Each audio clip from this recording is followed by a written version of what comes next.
Okay. Is it live now?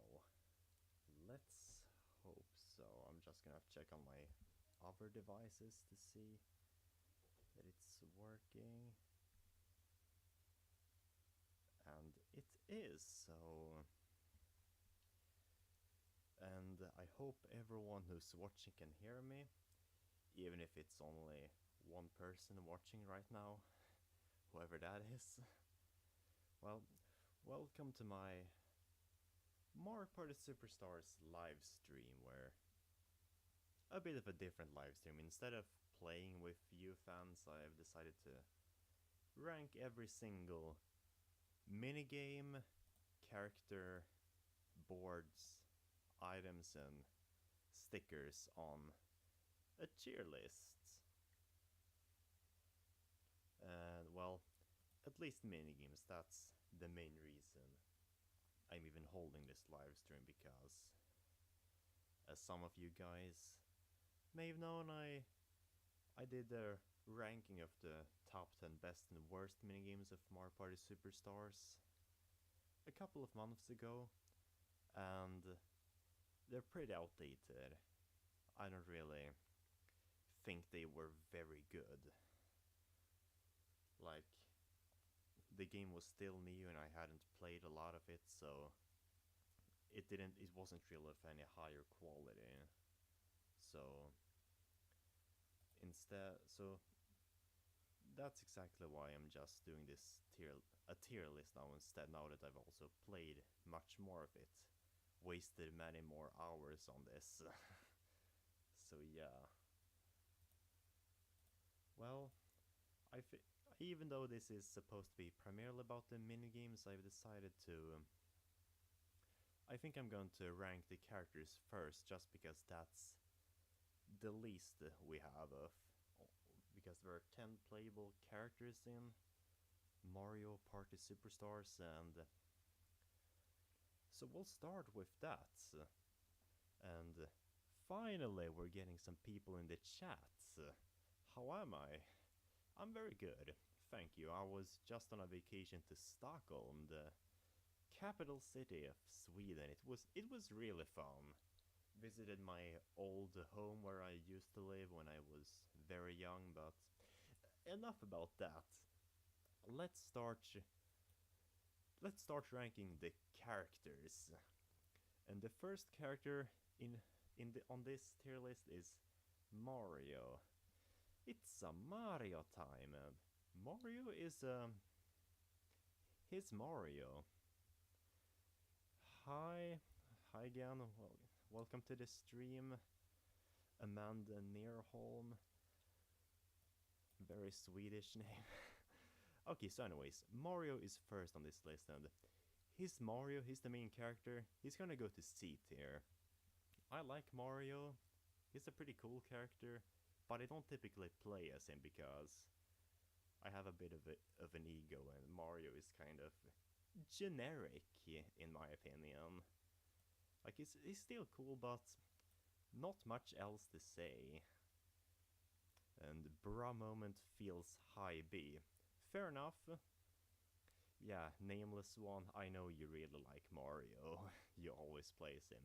Next up is Luigi, who is, in my opinion, actually a much better character than Mario. He's actually gonna go to A tier. I've always preferred green and blue as a color scheme to red and blue. It's just, I always associated it more with nature, and I love nature. I love going out in the woods, the blue sky, the green grass. Yeah, and he's also got a lot more personality, but that's besides the point. In Mario Party Superstars, you play based on what characters you like, and not so much on their personality. Peach, now this is an interesting character because she's actually one of the most hated Mario characters of all time, but Peach is actually one of my absolute favorite characters to play as in Mario Party Superstars. I know, you're probably wondering, how? Well, you see, in Mario Party is a very sadistic game. Like, The fun thing about Mario Party is like being sadistic to your opponents and being just a dick in general, and Peach gives off the perfect sadistic vibes. Like, it's so fun playing as Peach and irritating your opponents. Like, yeah, Peach S tier. Daisy, I like a little less, but she's also pretty cool. I'm gonna put her in B tier. I like playing her as every now and then, but she's not necessarily one of my kinds of characters. Maybe because, yeah, I'm not gonna necessarily discuss my girl types or anything, but she's not as sadistic, if you get what I mean. Like, Peach is much more irritating, and that's why I love playing as her more. Rosalina is basically the character that every male plays as. Like, a lot of Rosalina players are males from what I've encountered. I am also pretty neutral on Rosalina. As a character, Rosalina is probably the most developed one in the entire Mario franchise. Like, she's got her own backstory and everything. Yeah, and she's pretty beautiful. Let's be real, she is. Wario has always been one of my all-time favorite Mario characters ever since I first got my first Mario game. Like, a lot of people don't like him, but he's an easy S tier. Like, I always liked him as a complementary rival to Mario. The yellow and purple color scheme. Yeah. And he was also one of the first characters I ever... Okay, wait, Yes, and he also has one of the greatest video game series of all time in the form of Wario Land, which I think is a lot more fun than the Mario platformer games like Wario Land 1, 2, 3, 4, and the Shake Dimension. All really good games. He shows a lot of personality, and I can relate to his money love. I love money too. Waluigi is... you're gonna be surprised to see this, but Waluigi is just gonna be B. A lot of people would put him in S tier. I know why. He's got an amazing personality, and I like his trickster voice. That's wah, yeah. But I'm gonna put him in B tier, just because I don't think he's as interesting as Wario. Yeah, Wario's just got a little more personality, and I like his color scheme a little better, even if I like purple as a color more than yellow. But yeah, Yoshi is... I really like Yoshi. Happy-go-lucky. I'm a happy person, I guess. I don't know, am I? You decide. Yeah, and I like the fact that it's green. You might have guessed from my YouTube banner and YouTube avatar, green is my favorite color. So I've always just kind of liked Yoshi. If you've been active on my channel for a while, you know that Birdo is my favorite Mario character of all time. Like, it's kind of hard to explain why, because the reason I like Birdo is actually pretty random, but like, my first Mario game was Mario Party 9. The one that everyone hates, yeah, I know. But before I got the game, I used to watch it a lot on YouTube, and I was always fascinated by how every character had their own emblem in minigames like Peak Precision, etc. But I never got to see Birdo's emblem, so the first thing I did when I got Mario Party 9 was to see her emblem in a few minigames, and ever since, she's always just kind of stuck with me. Donkey Kong. Sorry guys, I like Donkey Kong in his own series, the Donkey Kong Country game trilogy. He shows a lot more personality and isn't just this bumbling idiot like he is in the Mario franchise. In the Mario franchise, he's just kind of irritating, and not irritating in a sadistic way like Peach. Is just irritating because it's irritating. Is the mic a little low? Eli says. Okay, maybe it's a little better now, hopefully. Alright. And that was the character tier list, so... Which tier list do you want me to do now? Minigames, boards, items, or stickers? Which one would you like to see next? Let me know and I'll take from whatever you guys want. I'll just wait. Okay. Nice. 8 people are viewing this stream. Like usual.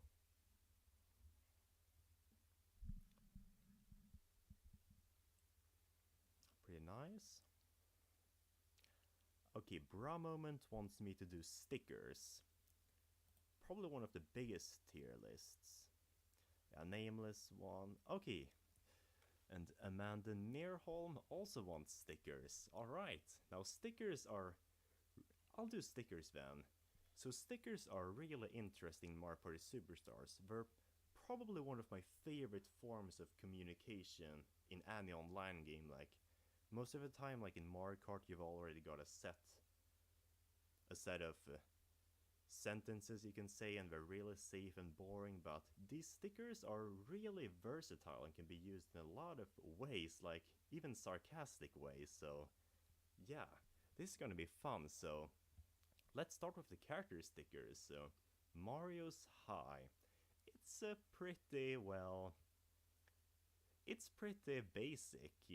Nothing wrong with it, but nothing really good about it either. It's like a very typical greeting. It's gonna go to C tier. Nothing to really talk about here. And you know what? Yes is also going to go to C tier. It's like, it's a very typical yes. Nothing about it is really unique or anything. And this one also, and his what sticker is... Yeah, I'm sorry I put all the Mario stickers in C tier. It's just that Mario is pretty generic as a character and his expressions don't really scream anything extraordinary to me. Unfortunately, these two are also going to go to C tier. Okay, I promise this won't be C tier. Not all will be C tier. It's just that these are kind of basic too. You know what? Yeah, C tier. Now Luigi's what sticker is actually pretty cool though. It's like a kind of more radical version of Mario's what expression. It's gonna go to A or B tier. Maybe B tier. Like I love how absolutely frightened he looks. Like, it's not very easy to use on the board play because the boards aren't really frightening, but it's a bit funny. Next up we have Daisy, and we'll do her high sticker first, which is it just me or are all everyone's greeting sticker kind of generic? Yeah. Daisy's is going to go to C tier as well. Not a lot of personality. Neither a lot of personality with her yes sticker. Her what sticker is a little more interesting though, like, it's gonna go to B tier. It's kind of like Luigi's, but a little more shocked than frightened. It's pretty cool. Now Peach's stickers are probably some of my favorites, mostly because of how her high-pitched voice whenever they're used in game. Her high sticker is maybe B or A. Like, I love how innocent she looks. like a very trickster kind of look she gives. I like it. And the what sticker is like it's like It's kind of like Daisy's, but a little more frightened. It's gonna go to B tier. You know, I really want to get done with all the character stickers so I can go over the real stickers, the ones that are actually interesting, but so I'm just gonna speed through the character stickers if you don't mind. Peach's Yes is going to go to B tier. Actually, it's pretty basic. It's a bit basic, so it goes to C. Wario's high sticker is a bit macho, a little more unique than the rest, but every single high sticker is going to go to C tier when I think about it. So. Except for Birdo's. Birdo's high sticker is absolutely legendary. I love that flirtation. Like, you can be so creepy when you're playing Mario Party. Like, creepiness and Mario Party don't go together, but it does somehow. Wario's What sticker is pretty cool. Like, it's a mix of shock and frightened. A mix of shock and being frightened. I like it. Oh yes, and I forgot Waluigi's sticker. It's also gonna go to C tier. His biased. Yeah, I know. I'm a biased person. Waluigi's Yes is... it's pretty basic. Sorry. Sorry all you Waluigi fans. This one's pretty cool though. Like... the sheer chaos on his face is legendary. Rosalina's What sticker is probably an S tier, like when the other characters are in shock, they're more, when they're surprised, they're more like in shock or frightened. Meanwhile, Rosalina is just annoyed, and I love that. So it's gonna go to S tier. It's so unique, yeah. Unfortunately, her Yes sticker is pretty mediocre. Not mediocre, it's average. And remember what I said about Rosalina's surprised sticker? Same goes for Yoshi's, like the sheer disappointment on his face. It's kingly, if you know what I mean. Unfortunately, this is gonna go to... actually, this one's going to go to B because it's a little more it shows a little more personality compared to the others. And DK, the sheer, he doesn't look like he cares at all. I don't like this one either. It's kind of yeah. This one's pretty cool. I'm going to put it in B tier, like the same kind of shock as the other ones. Yeah. Sorry if I'm being kind of blunt, but yeah, it's character stickers. I'll be more descriptive with these next ones when I get past Birdo, which is again my favorite character and one of my favorite stickers. Her Yes sticker is probably going to go to B because like I kind of like the heart she gives, like a bit hard to... You know what? We're done with the character stickers. Let's move on to the real stuff. The real stickers that are most fun to... Can I post the link of the tier lists on your Discord? Yeah, I can do it. Sure, I'll do it. But not right now.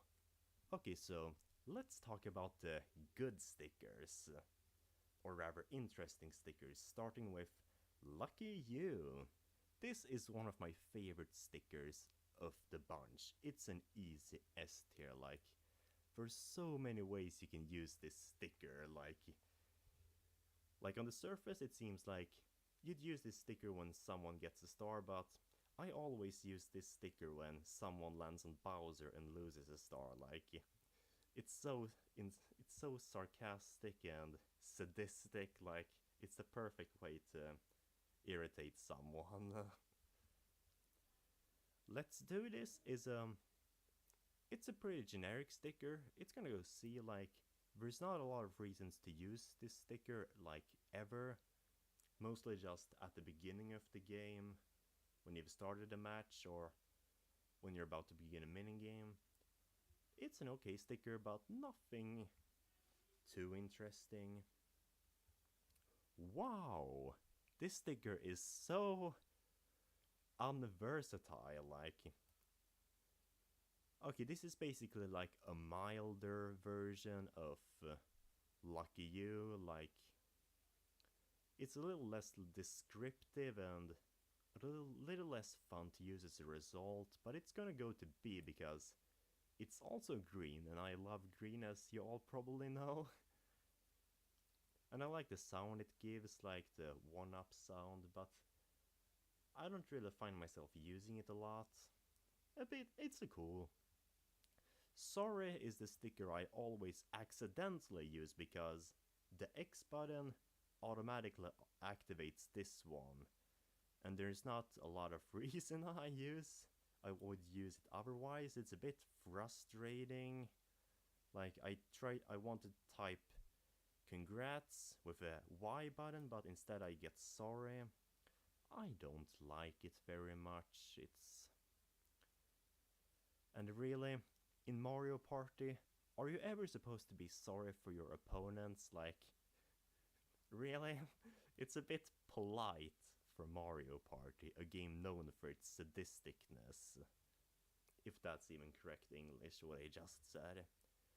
Thanks is actually a very versatile sticker. It's gonna go to A tier. Like, there are a lot of reasons to use this one. Like, if someone accidentally shoots themselves in the foot in their plan that benefits you instead. It can be a bit irritating for others when you use it, so I like it. Sadistic stickers are the best. Yeah. Good game. Yeah, I don't know what to say about this one. It's alright. Maybe B tier. I don't really use it, but it can be... You can use it whenever, like... and I lost whatever words I was about to say. There's not a lot to talk about this one. We're going to... Wahahaha. This one is pretty fun to use. Like, the point when to use this sticker is like when someone lands on Bowser and maybe lose a bunch of coins or a star. I like it. A bit sadistic, but not... It's also a bit more obvious sadistic compared to the Lucky You, which is more like sadistic but in disguise not. Oh yes, TikTok, my favorite social media. No, it's not. But TikTok is the greatest sticker of the bunch. Like, this is so versatile. Okay, maybe not, but... Yeah, TikTok, I always use this sticker when someone is taking way too long on their board game, like... And then everyone else spams the sticker too, like... TikTok spammage, that's one of the best things you can ever do in a Mario Party game. All Me is a sticker I haven't really used myself a lot, but... It's pretty cool, like when everything is going perfect your turn. It's gonna go B tier. Eli says you use it if Stoner takes too long to play. Yeah, correct. Stoner is a bit of a slow player. We can all agree on that. And the grrr. I like this sticker because it has the Buzzy Beetle, which is a really underrated enemy in Mario. Like, you can stomp on it, but it's immune to fire. And it's a bit edgy, like, when nothing is going well, your turn, you use it, it's gonna go A tier, like, you can show your more grim side of your personality, if you're feeling a bit little down. it's pretty cool. Alvaro Carrillo means so rude. What's rude? I don't even know what's rude, but yeah. And Alex and Mario Nunez say, I only use all me when I win a duel match. Yeah, that's actually a pretty good use of that sticker. I should use it too. Anyways, but why? Also one of the best stickers in the game. Like, it's so like random. I never thought something like this would actually be in a Mario Kart game, but it's so versatile, and I'm glad it exists in the game. Like when someone does a really stupid move, like yeah, like if someone has access to King Boo but chooses the other way instead. It's so fun to use this sticker to like show your opponent that they did quite a bad move. You wouldn't is also a really good sticker, S tier. Like, it's like the begging for mercy in a Mario Party game, because it's bold to assume anyone would ever show you mercy in Mario Party. And that's exactly why it's so fun. Like, it has no place in Mario Party, but it exists in Mario Party, and that's pretty cool. Bad Luck is also a milder version of the Lucky You sticker. So it's gonna go A tier because it's also a little more sarcastic than the WoW, but it's also a little more safe than Lucky You. Like, it's pretty obvious bad luck, but it could also be like, if someone gets lucky, you use it to show that you're getting bad luck. Yeah, it's a bit versatile. Sorry if it sounds like I speak nonsense. English isn't my first language. It's Swedish, if you wonder. Alvaro Carrilla asks, you wouldn't S tier? Yeah, it's S tier. Yeah, Bad Luck is kind of Lucky You, but meaner. Can't Wait is probably one of my least used stickers of all time. Like, there's really... Okay, wait, I need to... It's actually can be versatile, like, it's also like the Lucky You. Like, you can't wait for someone to lose their star. It's gonna go to B tier, because it's... I also don't really find myself using it. Like, Bad Luck and Lucky You are kind of more fun, in my opinion at least. Yeah, so I think it's gonna go to B tier. Close one is... it's pretty fun, but it's also kind of... Like, I find myself using it a lot, but I don't know why. It's gonna go to B tier, like, if someone almost gets to a lucky space or barely avoids Bowser. Yeah, it can be somewhat versatile, but it's nothing too interesting.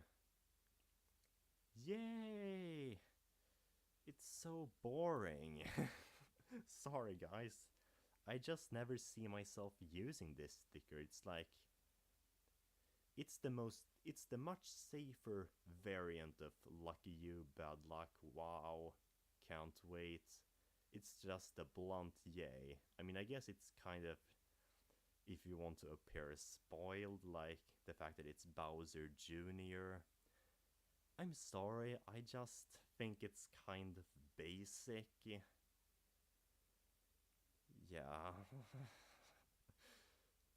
I mean, you can use it in a sarcastic way as well, but I don't...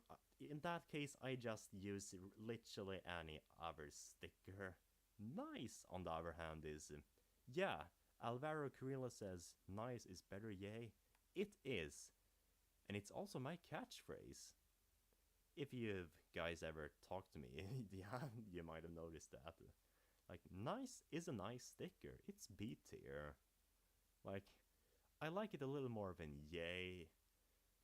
Like, nice has a little more of a sarcastic undertone to it than yay, which is kind of... it's kind of childish. Whereas nice is like, oh yeah, nice, I lost, perfect, kingly. Congrats is also basically a much tamer Lucky You. You know, is it just me, or are all of these stickers just lamer versions of Lucky You? Probably. I still find myself using this one a lot because the shortcut is on the Y button, so I find myself using it a lot. Actually, maybe put it in A tier just because of that star, which can be ironic if your opponent loses a star and you use this sticker, like, a bit sarcastic. Yeah. Yeah, I don't know how to pronounce it, but it's pretty cool. I don't really use it because, let's be real, you don't typically get to boo very often. Like, it's a bit of a special occasion, but it's pretty cool. Like, you can show your opponents who's boss. Yeah, let's put it here. Bring it. It's kind of lame. Like, it's yeah, like, bring it on and so, but it comes off as a bit childish. And like, if I were to use this sticker, like, show your true self, like, bring it on, I just use this sticker, which is, I'm gonna talk about it sooner. Betrayal. Betrayal! It's treason then. It's pretty cool. I like it a lot because I always make deals in Mario Party and then break them to my advantage, because that's Mario Party manipulation. And everyone knows I'm the master of Mario Party deception, which is funny because every time I make a prediction, I'm always right in a match whenever I've played with people, which I always point out to them. Anyways, yeah, it's you know, this is just also a lamer version of, let's see, what is this a lamer version of? It's a lamer version of Betrayal and Grr. It's gonna go F tier, sorry. Also, I'm gonna put Yay in D tier now that I think about it, because it has a few redeeming qualities. Like, it feels childish, yeah, but it has a bit of a sarcastic undertone. Cut it out. A lamer version of TikTok Hop. I'm gonna put it in C tier because it's not awful. But yeah, I honestly can't believe I'm actually judging stickers on such an analytical level. It feels so ridiculous, but it's also like so fun. Before I go on to the next sticker, I'm just gonna check if my subscriber count has risen. It has. It has grown with 3 subscribers. Nice. Thank you all. Thank you all. Yeah, I know I'm good. Yeah. Anyways, No Way is basically, it's also it's I don't know how to quite put it, but it's like, it also feels like a lame version of another sticker. You know, is it okay if I rush through these stickers, because I want to get over to the next tier list as soon as possible. But No Way is kind of like C tier. It's like a lamer version of Betrayal and Bad Luck and Grr and those. Like, it feels a bit safe, if you know what I mean. Like, it's not so sarcastic or sadistic. It feels a bit safe, like, no way. Yeah, Tessafilm Rolol says you can use Cut It Out to stop someone from spamming a sticker. That is true, but I love spamming my TikToks, so that's not gonna happen. Miss is it's meh. Like,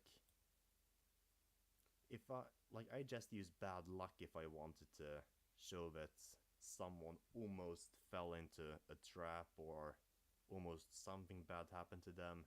Bad Luck would be my go to a sarcastic choice. Miss is kind of basic. Hit is a bit more interesting, but it's also a bit safe, if you know what I mean. Like, Lucky You is just a much better. Why is every sticker trying to copy Lucky You? Like, is it just me, or am I correct? Let me know in the chat if you feel like correcting me. Next time is pretty mediocre. In fact, it's F tier. Like, honestly, there's not a lot of reason to use it. Like, yeah, next time I will prevail, but honestly, I don't really need to use this sticker to show that I will prevail, because I'm already a good Mario Party player myself. You got this. Optimisticness in, like, Mario Party is not a game where you're supposed to have faith in your opponents. Let's be real. Have you ever wanted to have faith in your opponents? This is probably the worst sticker in all of Mario Party Star Rush. Superstars, I mean. Even if Mario Party Star Rush is a really underrated game. Probably one of the best Mario Parties, in fact. Maybe Lucky You is copying every sticker. Yeah, that's possible. But Lucky You was also the first on this list, so I'm just going to use it as the template. So now is basically a much lamer version of TikTok. I'm sorry, I hate saying that everything is a lamer version of stickers, but it's true. It's pretty lame. Like, yeah, I guess you could use it if you wanted to, like, if you were teaming up with someone and, like, saying, now is when you do this, whatever it is. It's C tier. There it is. Yeah, I don't need to use this sticker to show everyone where the star is. I can use my own eyes. Like, there's no reason to use this sticker, even if I love the bullet bills. Go, go, go, go! Like the Mies always say in Mario Kart Wii. It's okay. I don't have much to say about it. It's really basic. You're on. It's okay. I use it to egg people to bet high numbers of coins during duels. Otherwise, not much else to say about it. Sweet. The same as with You're On, but with the chomp call. Like, when you try to persuade someone to switch the place of the star. But it's also a little... It's B. It's fine. Ding ding! It's like a gee-hee-hee, but more lame. We're soon over with the stickers, so it's yeah. Lucky. Pretty lame, like, it's the same as You're On and Fleet, but with the golden pipe, like, to show that someone is lucky that they have a golden pipe, but it's also much less sarcastic because of this. Like, congrats, it's got a sarcastic undertone and Lucky You, whereas Lucky is, and it shows a golden pipe, you can't really use it in a sarcastic way unless, like, you use it right after you steal someone's golden pipe. Ready for This is pretty mediocre as well, like, it's too long. Ready for This. Like, it's not very sarcastic, like, has a bit of a trickster undertone, but it's... Nah. Why is the most it's not interesting. It is, however, pretty irritating. And not in a fun way, it's just kind of irritating to hear Toadette cry and cry and cry. Yeah. But it's C because it can be used in fun ways, and... Damn, my room is so fucking hot! Anyways, that was my sticker tier list. So now I've done the characters and the stickers. What do you want me to do now? Minigames? Boards? Or items? Let me know. I'll be waiting in the meantime. I personally want to do the boards lists, if you wonder, because it's pretty short and we can have that over with. Even though if you've watched my channel for a while, you should know my ranking of these already. Miguel Alonso wants to do items next. Alright. Swear, demonetized, unsubbed. Yeah, I don't even have 100. Okay, most people want to do items. Amanda Nearholm wants to do boards, however. It is true that boards would be saved for a little later. Everyone wants to do items, so I will probably do... I'll do items now, because boards are a little more interesting. Sorry, Amanda Nearholm, but yeah. I promise I'll get the boards soon. Okay, so 2 people want boards, but I'm gonna do... Sorry, but I'm gonna do items now, because it's also a pretty small category, and it's not very important, if you get what I mean. So, yeah, minigames for last, obviously. Of course I'll save minigames for last. With items, we first have the mushroom, which adds 5 spaces to your dice roll. And it's actually, for being a basic and cheap item for just 3 coins, it's really good. Like 8 here, like it could be better, but an additional 5 spaces to your roll for just 3 coins, that's a good deal, not gonna lie. Like, it's a sure way to get far ahead. Mushroom is the definition of mediocrity, says Alvaro Carrillo. Is it though? Is it though? Really? I think what you actually mean is definition of mediocrity is the curse dice. Like, it rolls 1, 2, 3 for the cost of 3 coins, and you can use it on either yourself or your opponents. It can be useful in some times if you just want to troll, but a lot of times you want high rolls in Mario Party. Like, the only times you'd ever use it to curse yourself is if you don't have enough coins for a star, or if you want to prevent someone else from getting the star, but I don't really see myself using it a lot.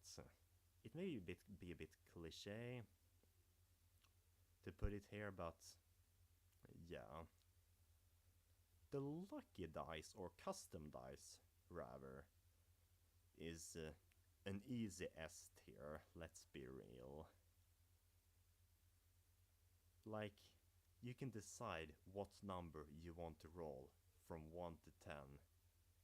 For 12 coins, a bit expensive, but it's actually a really good deal. Like, sure, you can't roll more than 10, but you always get what you want with it.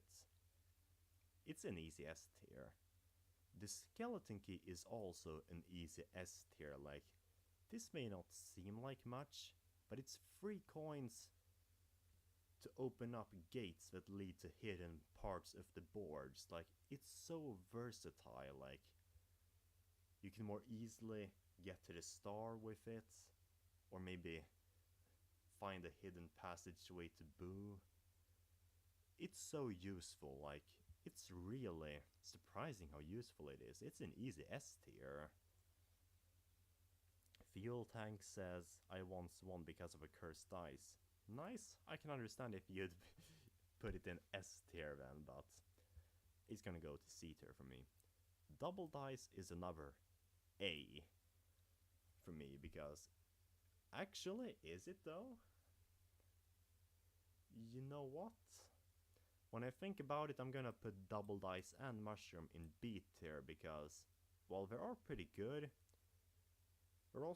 there's also a bit of risk involved. Like, double dice, you could get 20, but you could also just get 2, and like, it's a high risk, high reward. At least it's pretty cheap though, so I'm gonna put it in B tier. Fuel Tank says the skeleton key is only S in Woody Woods, to be honest. Really? Have you forgotten about Horrorland? Or... yeah, Horrorland, that's where the skeleton keys are the best. In Woody Woods too, but Horrorland, that's where you need the keys to even get to Boo. And King Boo. Sad that the item bag isn't here, says Seiji. Yeah, that's actually really weird when I think about it. I haven't noticed the item bag here, because that would be an easy S tier. The hidden block card is an S tier as well, though, because, well, you can buy 2 stars at once. Sure, it's 40 coins, but it's really useful if you're good at Mario Party. Yeah. The dual glove is also an easy S tier, like, obviously, you can duel whoever you want for how many coins you'd like to, as long as they have enough. Like, it's so useful for taking the rich bonus. I can't see not putting it in S tier. Now, Golden Pipe... I don't know if this is controversial or not, but it's not going to be an S tier. It's going to be going A tier. Like, yeah, I know, the Golden Pipe allows you to quickly get to the star without having to roll anything.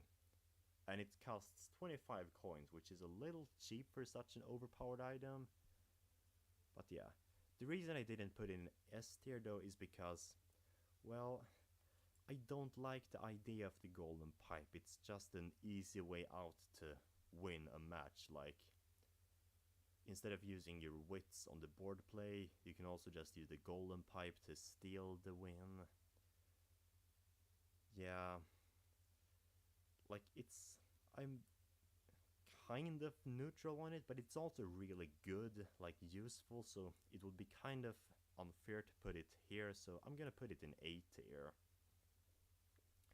The hidden block card is the most expensive item in the game at 40 coins, and it gives you like a 5% chance of winning a star, else it's just 10 to 15 coins. Really risky stuff, like I would never buy it willingly. 40 coins and only a small chance of even getting something useful in return? No. But it is good, like, if you get it randomly. A few coins is always nice, and even nicer if you get a star. It's B tier. Plunder Chest is one of the most situational items in the game. Like, you can use it to steal a useful item like the Golden Pipe or Dual Glove, but it also picks the item randomly from someone's inventory. Like, you can't always trust it, but 20 coins is a pretty good price because of the risky factor, but also because it is pretty powerful. It's gonna go A tier. It's especially useful in Woody Woods, which has an item shop which only sells these things. So if you're the first one out to get it, you basically own the game. Triple Dice is another S tier though. Like, it's like a double dice, but so much less risky. You can, at the lowest you roll a 3, but since it's 3 dice blocks, you can get a lot more lucky. And at best you can get 30 spaces. The highest I've ever gotten was like 29, I think. I don't think I've ever gotten 30, but it's so useful. Like, it's equal to the custom dice in usefulness, just in a different way. Like, it's great. Warp Lock, I honestly don't really like. I really don't like the Warp Lock. Like, honestly, this thing just exists to screw people over, which, yeah, I get that's the point of Mario Party, but like, imagine you've worked your ass off so hard to get where you are. Like, you're right behind Boo. You're about to make the greatest to make the greatest victory of your lifetime. And then someone uses this warp block and completely screws you over, like... Yeah, it's the spirit of Mario Party, but it's a bit too random for my taste. The super... not to mention, it's pretty unreliable. Like...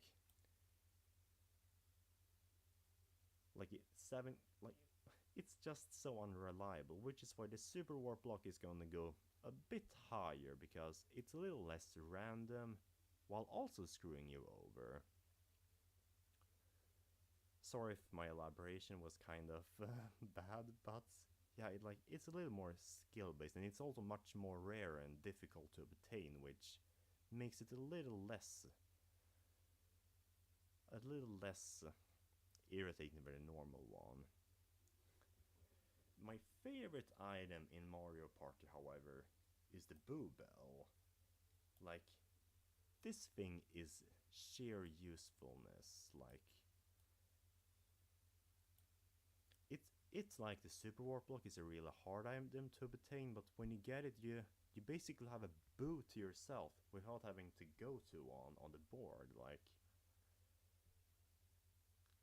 it's so useful. Like, it's strange how useful it is. Okay, let me just check the chat. Sorry if I haven't read your comments yet, but the Warp Block is a go-to item on any board except for maybe Spaceland, Fuel Tank says. True, I guess. But the warp block can be really useful on Spaceland, I think, too, because there's a lot of boo spaces there. And Alex and Mario Nunez says, I don't like buying hidden blocks cards in online mode, but if you're playing in offline mode, it works well to restart a turn. That is true, you can cheat out on a Mario Party offline match to over and over again make sure you get a star from the hidden block. Anyways, we have the worst item. Is the audio still low? MJ says. I'm sorry. Let me actually check the sound. Microphone. Okay. It was low. I forgot I had lowered it quite a lot, so sorry if it sounds a bit low now, but hopefully it's decent now. Chomp Call is the worst item in the game. You know, it's not even D tier, it's F tier. Like, this thing only exists to screw you over, and not in a very good way. Like, it's like the warp block. You've worked so hard to get to close to a star, and then someone just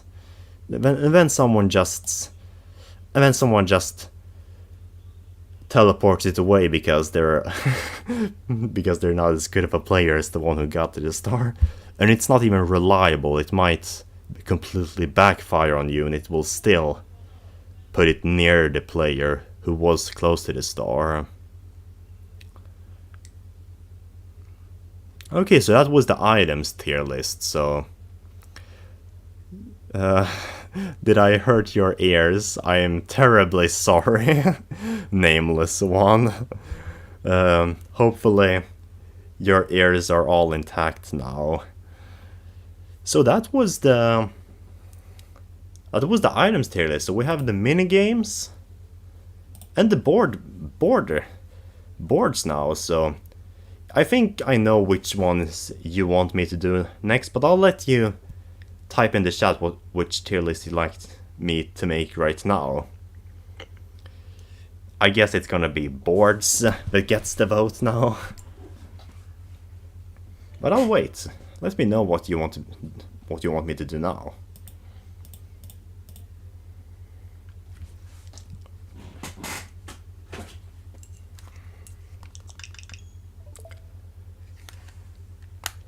Yeah. Nameless one says boards. Alvaro Carrillo wants me to do minigames.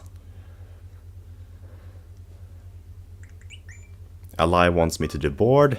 Amanda Nearholm wants me to do boards. Yeah, I knew you would all vote for boards. Even if Alvaro Carrillo didn't wanted minigames, yeah. Okay, Seiji also wants minigames. Too bad, I'm going to do boards. And that's what we have now. There are 5 boards in Mario Party Superstars. Unfortunately, I wish there were more because 5 gets a little old fast, but I can live with it because in my opinion all the boards are pretty good. And the first one is Yoshi's Tropical Island, which is... This is a really good board. It originally hailed from the first Mario Party game. In that game it was a pretty bad board because there was pretty much only luck involved, like... There are 2 islands, one has Bowser, one has the star. And an event space could teleport the star to the other island. And there were no items in Mario Party 1, so it was just plain luck. But in Mario Party Superstars you have items, which makes it a lot more skill based. Like, you can use the custom dice, for example, to your advantage to manipulate the star to your advantage, or it could also backfire because everyone will stock up on it. It's a lot of mind games kind of, and I really like this board. But it's not the best one. It's the... I'll discuss my ranking a little later. Now, Spaceland is probably my least favorite board. I didn't really like it in Mario Party 2 either. It was always just kind of frustrating. Like, if you landed on event space, speeders would push you back to the start, which got pretty annoying pretty quickly. But the music is amazing in Spaceland. Like, it's probably one of the most epic tunes of all time. It's an okay board. Speaking of which, there's also the Bowser laser I forgot to mention, which, if the timer rolls down to 0 while you're standing on this diagonal lane, you lose all your coins. It's a bit harsh for Mario Party Superstars, which is otherwise really like nice on the player. And then this board just steals all your coins if you're unlucky. Yeah, Fuel Tank says this is his favorite board. Yeah, I know a lot of people like Spaceland. I still like it, but I also don't really like it as much as everyone else. Like, it's the worst board in my opinion. Now, Peach's Birthday Cake is, in my opinion... Actually, most people hate Peach's Birthday Cake because it's probably the most BS board of all time. Like, it's pretty much all just luck. Like, you just need good dice rolls to get anywhere. And that's exactly why I love it. Okay, not great, but it's good. I really like Peach's Birthday Cake. Like, it was the first board I ever played in Mario Party Superstars, so it holds a bit of a special place in my heart. But I just really loved how random it is. Like, it's perfect for a match of Mario Party with friends. Like, you laugh at the player whose RNG is absolutely awful. Like, it's just kind of sadistic, you know, kind of like how Peach is sadistic, this board is sadistic, and I love it. Yeah, it's a real underrated board, I agree. Alex and Mario Nunez. And Woody Woods, if you've been on my channel for a while, you already know where Woody Woods is gonna go. It's one of my favorite boards of all time. Like, there are a lot of reasons as to why. I love Mario Party 3, where this board originates from. I love forests, I love going outdoors in the woods, like, it's one of my favorite pastime hobbies. And this is a forest, and the music is amazing. And I love it's probably one of the most strategic boards as well. Like, there are arrows that decide where your character go every other turn. And after every other turn, they switch to the other direction. And so you really need to stock up on items to make sure you buy the right items so you can make sure that you get to the path you want to go to. Plus, it's got really interesting events, like with Woody the Tree, which can allow you to either roll again or get a lot of coins. And same with its evil variant, which is basically the reverse. I really love Woody Woods. I'll always do. Horrorland is obviously the most loved board by fans, which is understandable. It's absolute chaos, like so many things can go wrong for you, but it's also one of the more skill-based boards because you really need to use your wits to get anywhere to come out on top. I love it, but it's not as good as Woody Woods, but it's still great in my opinion. Like, I like Woody Woods a little more because I'm more fond of the music and setting, but Horrorland is also really chaotic and interesting to play. Like, there's so many things you can do on this board, it's unreal. And that was... Wait, Fuel Tank says, people say Woody Woods is bad because of your lack of choice, but it makes you to take advantage of every single item. True. Speaking of which, I forgot to mention the Boo locations on these boards, which Boo is located on every board, and if you get to him, you can pay him to steal a star from someone else, or you can just make him steal coins from someone. A really good NPC, and this is also why Spaceland is last, because in this board, Boo is just kind of out where everyone can access him, which removes his exclusivity a bit. Like, if everyone can access him, it becomes a bit too chaotic and not very skill-based. Peach's Birthday Cake doesn't have Boo, which is understandable because there's the Piranha Plant instead. In Island is pretty secluded. Like, it's not difficult to access him, but it's not easy either. Like, if you go to him, it's only because of him, like, because he's the only thing that exists on the right island. And Woody Woods has the best Boo location. Like, it's far up, it's hard to access, you need to stock up on items, you need to be a good player, obviously. And Horrorland, Boo is kind of everywhere, but there are like 4 different Boo locations in Horrorland, and he's locked behind all sorts of gates and stuff, so you need to like strategize a lot to get anywhere. So yeah.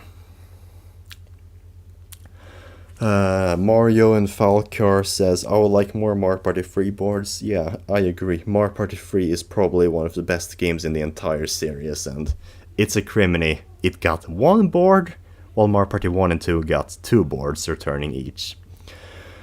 I'm a bit tired, but yeah. Let's do the minigames, the ultimate finale. So this is a bit interesting. Last year I made a top 10 best and worst list of these minigames, but they have not aged well, and it was still when the game was new, and I didn't really think through, and there are a lot of minigames I regret having on those lists, and a lot of minigames I didn't have on those lists that I regret not having. But we'll start. First off, we have Mushroom Mix-Up. Probably one of the best minigames of all time, and I am shameful that I did not put this on my top 10 best lists back when I first made the best list. Like, seriously, this is such a simple yet engaging minigame. Like, Toad holds up the sign of a color and you need to go to the platform with that color. Add in that with tackling your opponents and trying to punch them off the platforms. It's one of the best minigames ever made. Easily S tier. Next up is Castaways, which, if you remember, that was number 1 on my top 10 worst lists back when I made it, because it's so difficult to control. Like, you need to practice like for 300 hours if you want to if you want to like win this minigame. Unfortunately, I was actually stupid enough to waste 300 hours of my life on this game. The saddest that is. So I've actually kind of learned how to do this minigame. It's no longer my least favorite minigame. It's probably C tier because since everyone sucks at this minigame and I kind of can do it, it's actually going to go to C tier. Yeah, sorry guys, I know everyone hates this, but I don't really hate it anymore. Yeah. Hammer Drop is a much better coin minigame though. Like, it's gonna go 8 here. Like, it's such an engaging minigame. Like, you can't fall off, then you lose all your coins, but... So, like, it's easy, but it's also a bit difficult to get all the coins before everyone else does. So, I'm gonna put it in 8 here. Facelift is... It's a bit sad they only have facelift of Bowser's face. They should have brought back the Mario Party 2 variant, which had Mario's and Luigi's face and on it as well. It's gonna go B tier. It's a pretty cool minigame, trying to replicate your face to resemble the one in the middle. But I don't really have any strong feelings towards it, especially since it's a Bowser minigame and it's very easy to not lose it. So. Piranha's Pursuit, on the other hand. This might be the worst minigame ever conceived in a Mario Party game. Like, this one is completely rigged in favor of the one player who skateboards. Like, it's a 1v3 minigame where the 3 players are trying to take out the one player. The problem is that the one player has such a huge advantage. The Piranha Plant walks so slow. It's awful, it's just a free win, and even for the one who wins it's not fun, it's just button mashing for a minute and a half.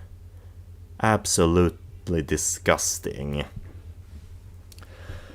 Bobsledron is a pretty mediocre 2 versus 2 minigame. On my original worst list it was number 9. I like it a little more than I used to, especially since I'm in the top 100 for world record, but it's a bit annoying. Like, the ice physics are really frustrating. It's so slippery. Like, you need to be precise to turn, but you can't be too precise or you're gonna die. Like, you're gonna fall off and you can't get up. It's not fun at all, honestly. Tug of War is probably the most hated minigame in the entirety of Mario Party. I can definitely see why. Like, it's... Because in the original Mario Party... give me a second.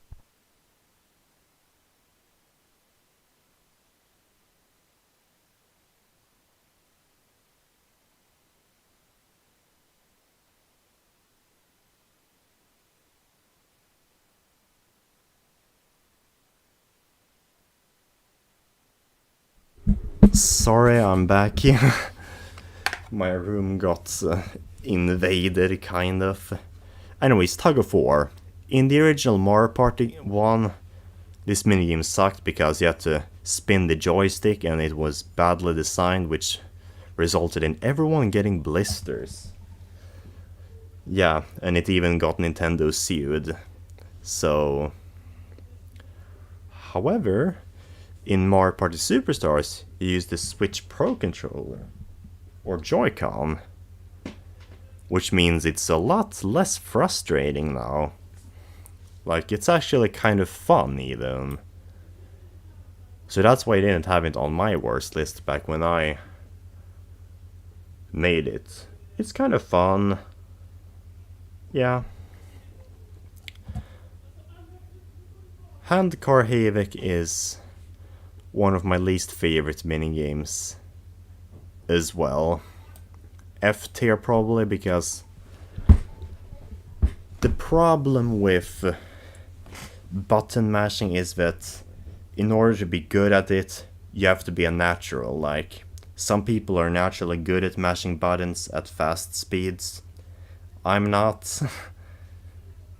And especially not when you have to do more than button mashing, when you have to not only mash a button, but also flip the joystick. Like, I can't mash at full speed then. because I have to do more things than just that. It's an F tier. It's one of my least favorite minigames of all time. I can't believe I didn't have it on my top 10 worst list. Like, seriously. Oh god, there are so many minigames, and my my throat is itching, and it's only been like 1 hour. Tipsy Tourney is... I like it a lot, actually. It's gonna go to A tier, like... This is one of the most skill-based minigames, like you need to really know where to go in order for the shell to roll correctly. To make that picture, you know what I mean? I like it. Shy Guy says it's a really basic and kind of boring minigame. Honestly. I know everyone loves Shy Guy says because it's... well, it's a classic. Take the flag that... pull up the flag... raise the flag that the Shy Guy is. Raising... I mean, it's... C tier, like... sometimes it goes very well with you, but if you make one tiny mistake, you're out. It's a bit unforgiving, but it's a classic. It's average. Yeah, yeah. Crazy Cutter is probably one of the best... no, sorry. It's not one of the best minigames, but it is a pretty good one. I'm gonna put it in B because precision minigames are kind of A tier. Precision minigames are kind of my thing. I'm really good at precision, like cutting out the shape of the enemy. It's kind of my thing. Bombs Away is a pretty mediocre minigame. Like, it's a free win. It's honestly way too easy. It's gonna go to D tier, like, you need to avoid all the bombs that are shot towards your island, but they're so easy to avoid, like, it's not even a challenge. Yeah, D tier. Look Away is... it's an okay minigame, but it's also probably the most nerfed minigame from the original counterparts. I don't know if any guys of you played Mario Party 2, but in that game, you didn't have these windows. It was just the face of their character, it was just the heads of the characters dancing around, and it looked so ridiculous, but it was so funny at the same time. Like, the charm is kind of gone in this version with the windows and the full bodies. But it's okay. I like the concept, even if it's a bit rigged towards the free. Alright, the chat. Yeah, Shy Guy says it's kind of just a nerfed version of Mushroom Mix-Up, I agree. And yeah, they needed the Mario Party 2 version of Bombs Away. I fully agree with you. It was much better with the missile. Quicksand Cache is one of the worst coin minigames of all time. Can you all agree with me on that? It's horrendous. Like, it's so hard to control, both for the one, but even for the free, like... it's basically a luck whether which side gets more coins. It's so annoying to control. Likewise, Sneak and Snore is absolutely horrendous. Or is it? Because just like with Castaways, I feel like I've gotten better with it after wasting 300 hours of my life on this game. So it's gonna go to mediocre.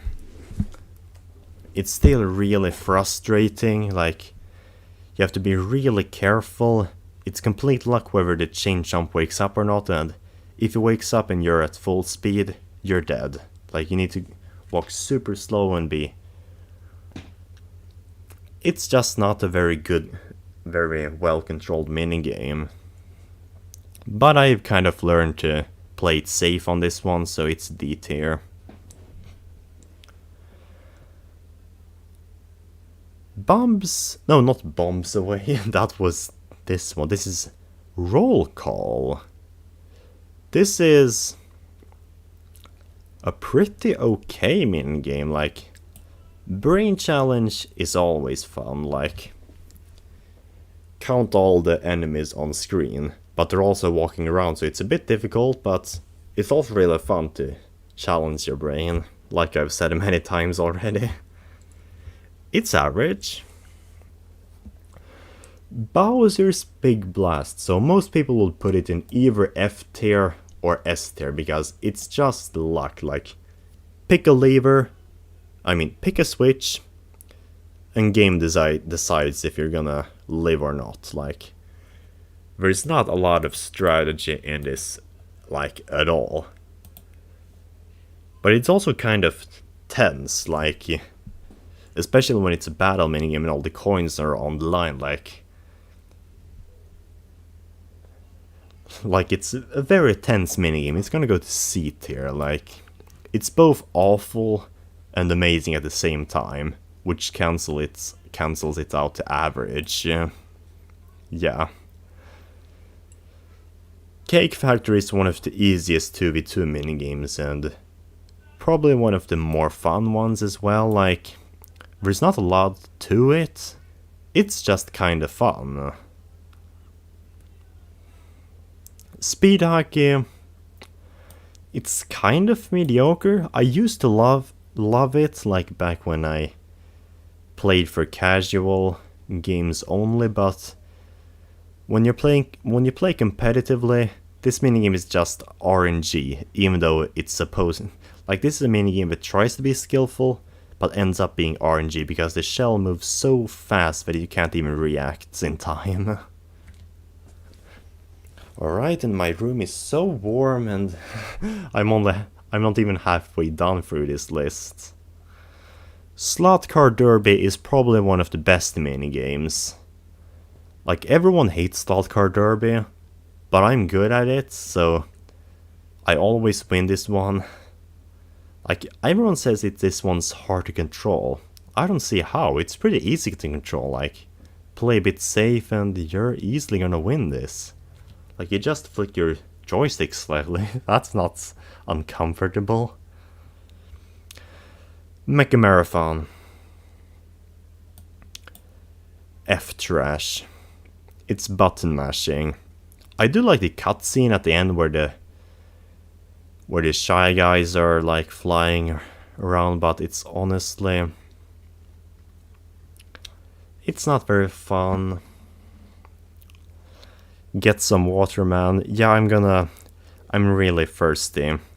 I'll be back in 1 minute. Just give me a minute.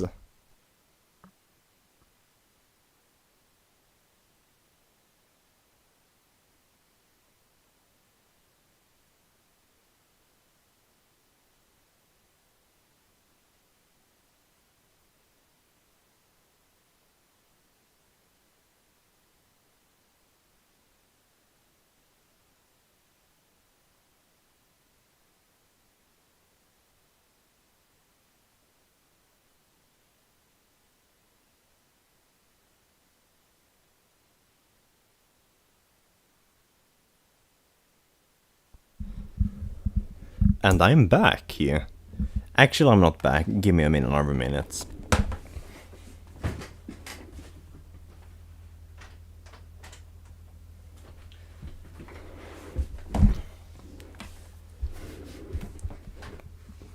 The next minigame on this tier list is Balloon Burst.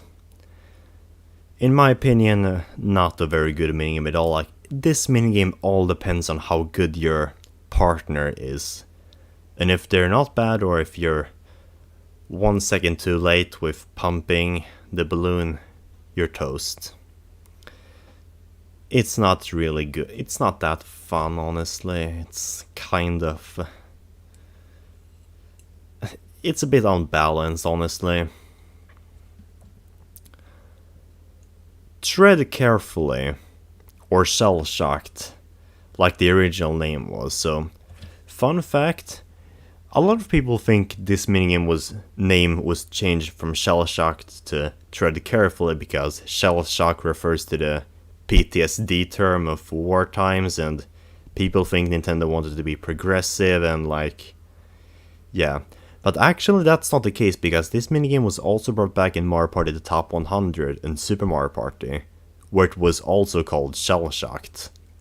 The reason they changed it from Shell Shocked to Tread Carefully is because there's another minigame in this game called Shell Soccer, which sounds and looks very similar to Shell Shocked, so they wanted to distinguish the two. Shocker, right? I can't believe no one has realized this. But yeah.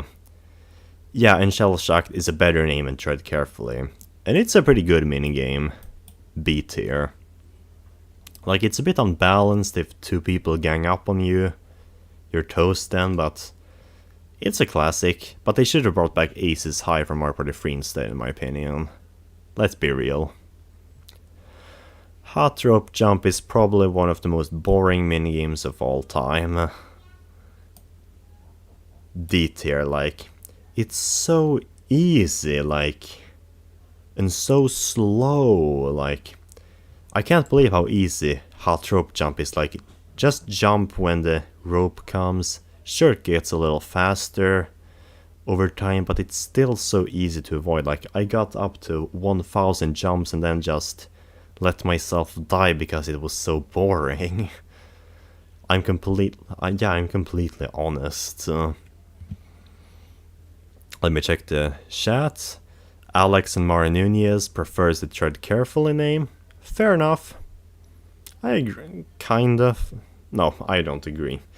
It should have been treading tanks instead. That would have been more descriptive of the minigame. Yeah, Tread Careful if it's better Paths of Peril, which we'll get to soon, but in the meantime we have Bumper Balls. It's, honestly, I mean, yeah, sure, it's a classic, but a classic is not an equal with a good minigame. It's really mediocre. Like, okay, it's not awful, like, the grassy and icy variant of this minigame are a bit more difficult and don't result in as many draws and ties, but overall it's just kind of boring and long. Good day, Alberto Swiftjar says. Hello, Swiftjar, nice to see you here. The guy who got inspired by my channel, actually. And now he's even larger than I am. That's pretty cool. Hopefully I'll reach 3,000 subscribers as well soon. Honeycomb Havoc, like, why the hell is everyone getting into my room? Give me a second.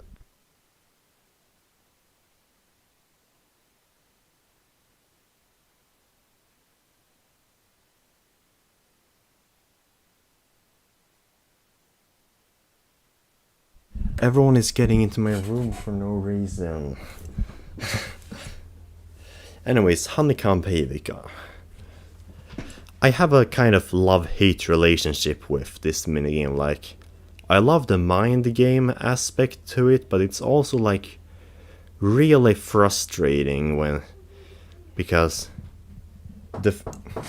for the hell.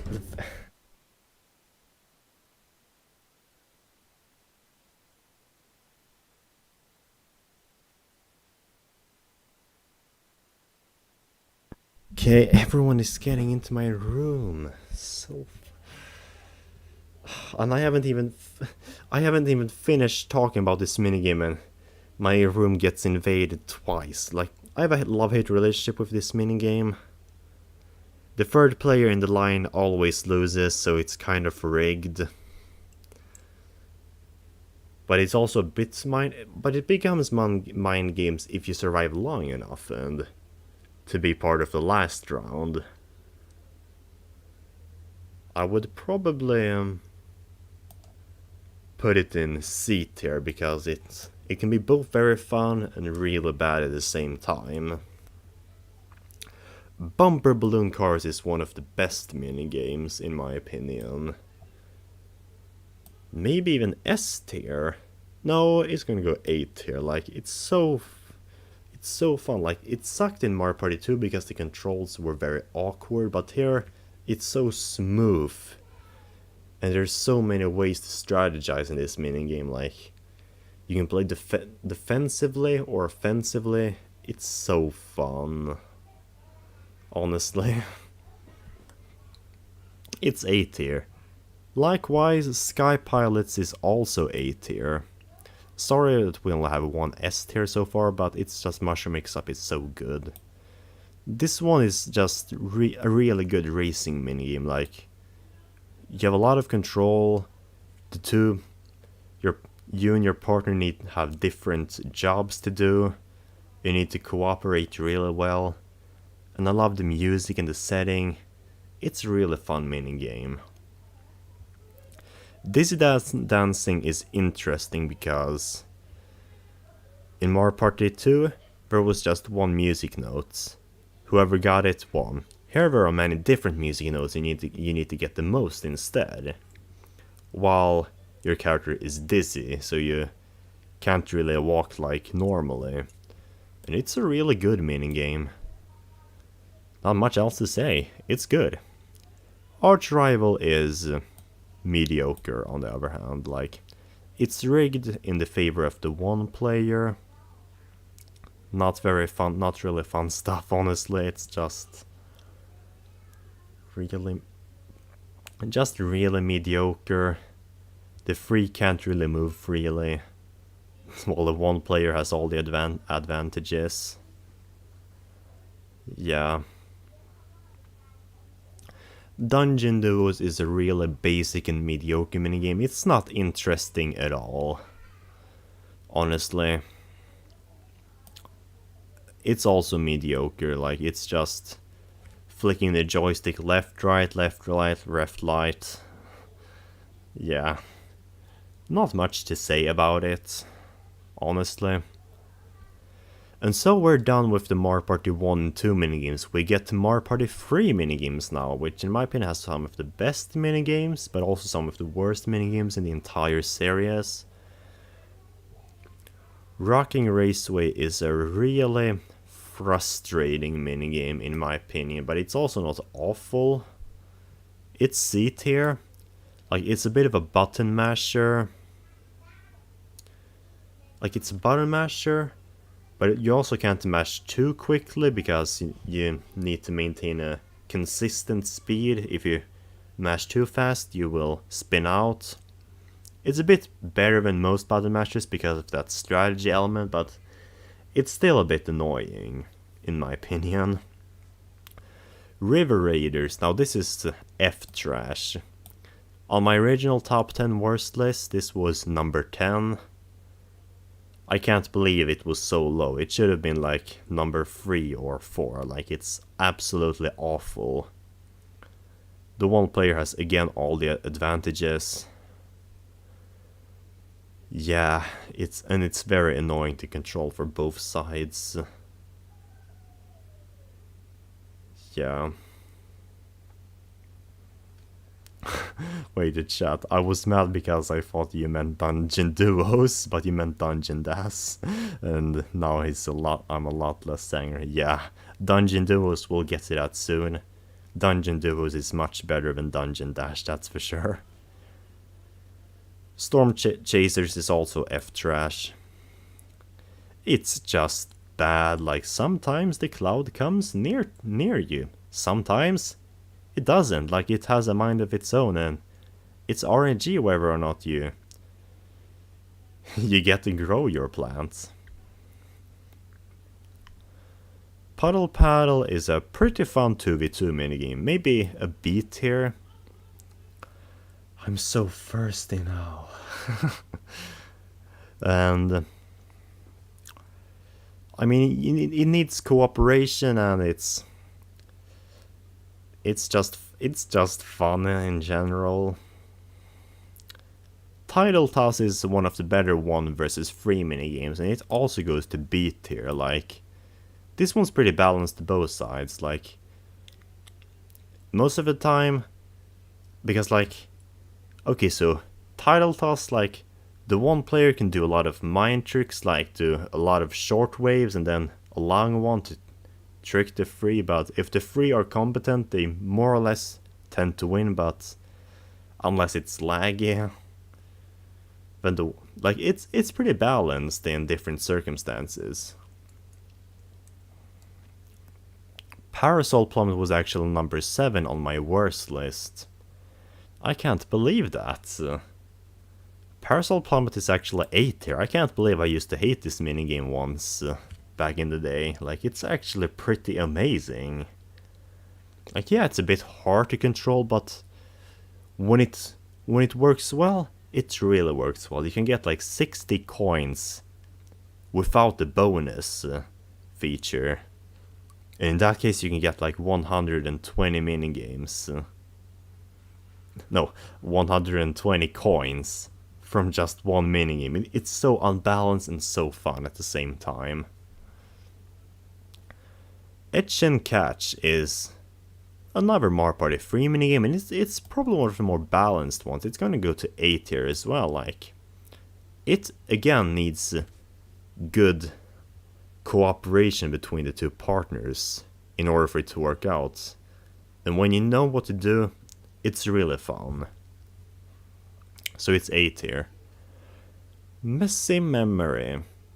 So this wasn't on my top 10 best list, but it was in my honorable mentions in that video, and it was... I loved it when I first played it, but it's also like the minigame where everyone always cheats by taking out their mobile phone, so it kind of ruins the fun. But I love a brain challenge, it's always fun. It's B tier. Would be A tier if people didn't cheat on it.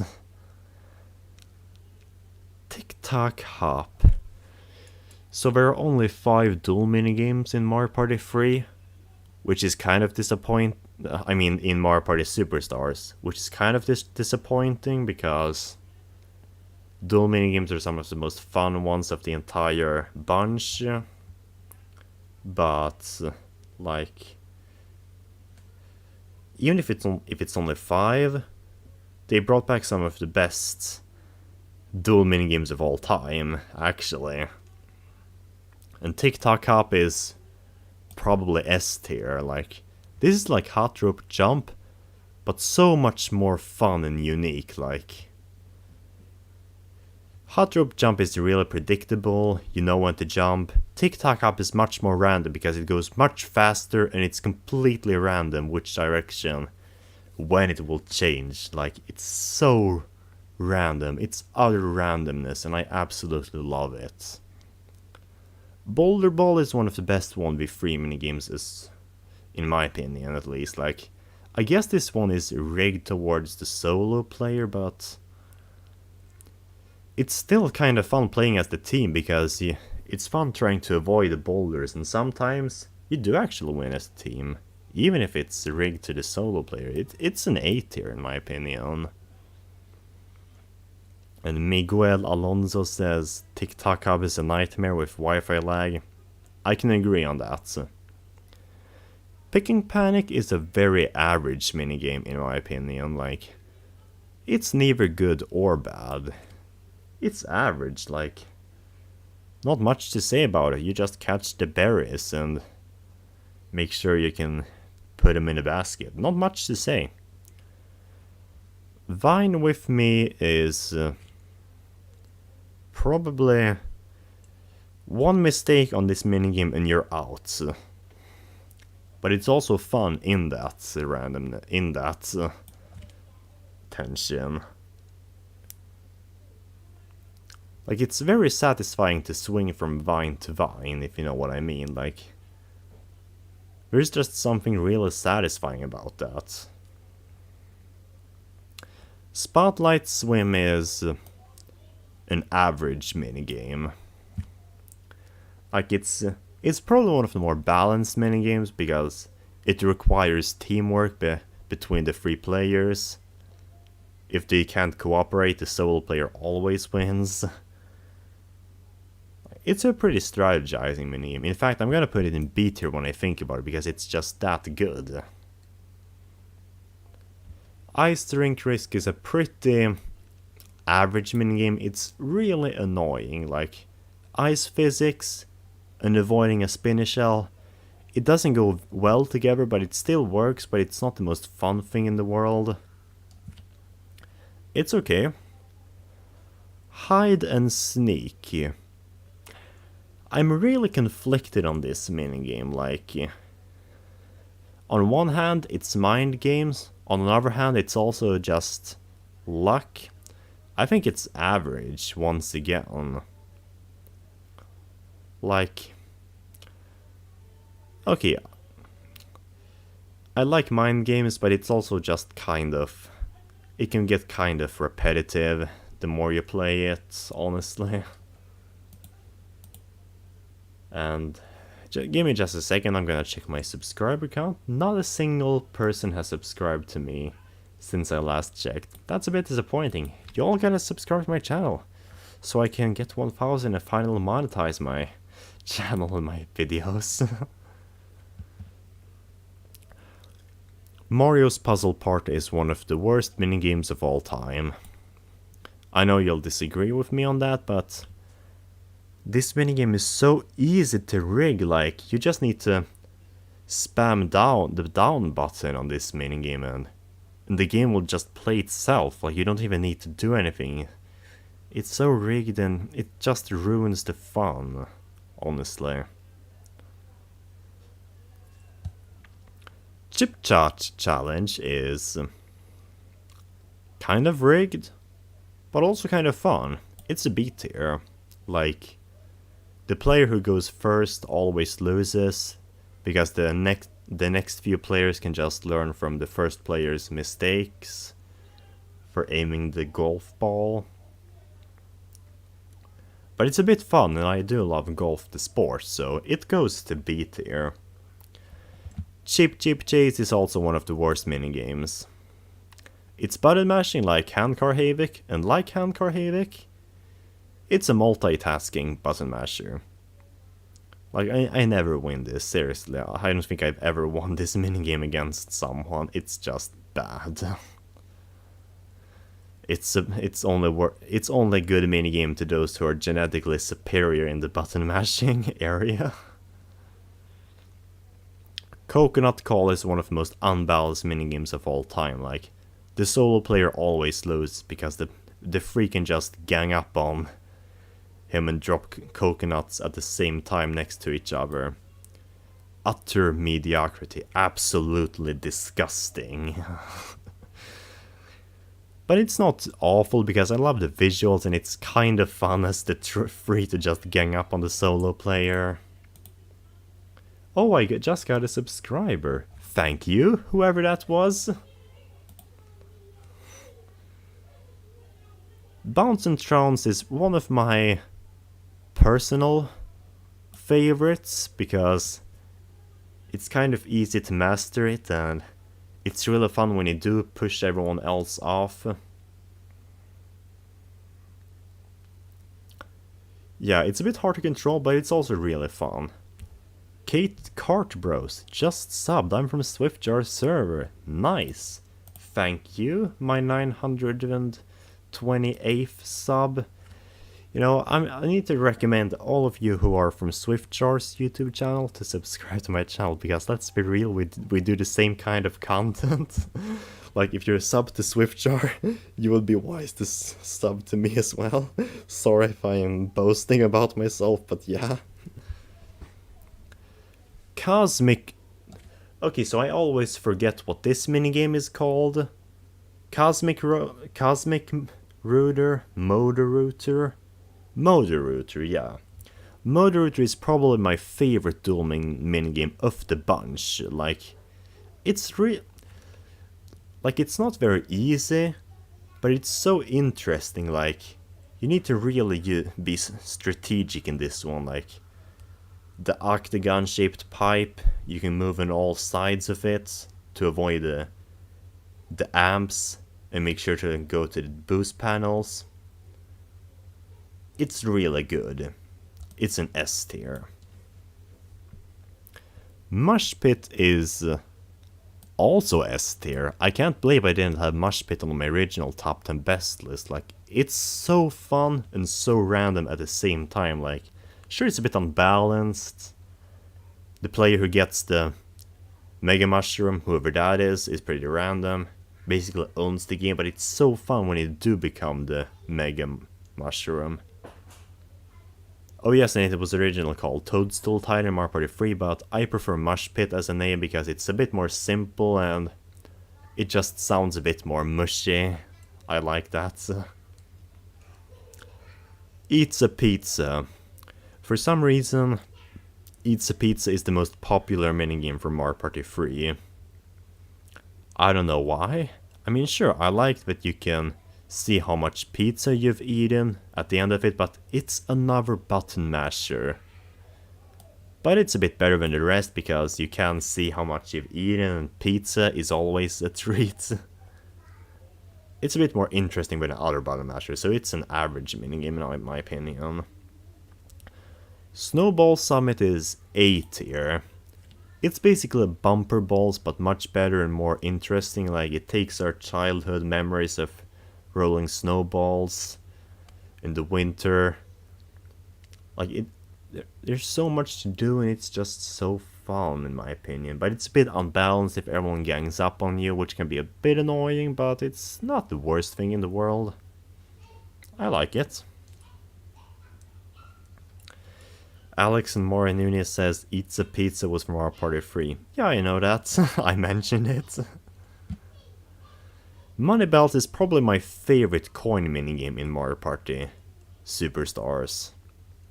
Like, it's balanced to both the solo player and the team player. So it's gonna go to A tier actually. It's that good. It's just a fun platforming minigame that's balanced both sides. So, before I take this minigame, I actually want to rank Spin Doctor. Where is Spin Doctor?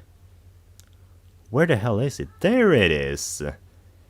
I'm gonna rank this one early on right now because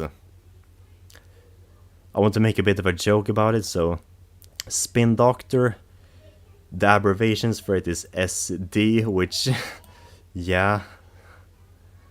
Everyone always jokes that this is like a Nazi minigame because it can be, what's the word for it? It can be confused with the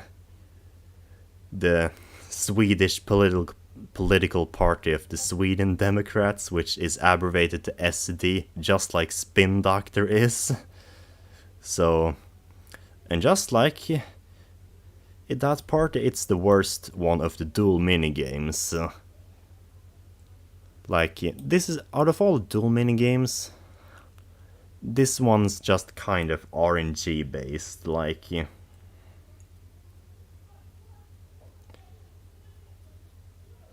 it's not so much skill like the other dual minigames.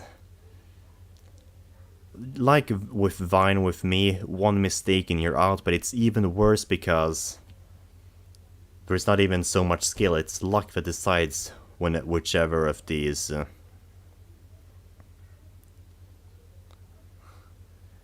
Spinners, sorry I'm losing my words. I'm just so fucking tired. Like, it's...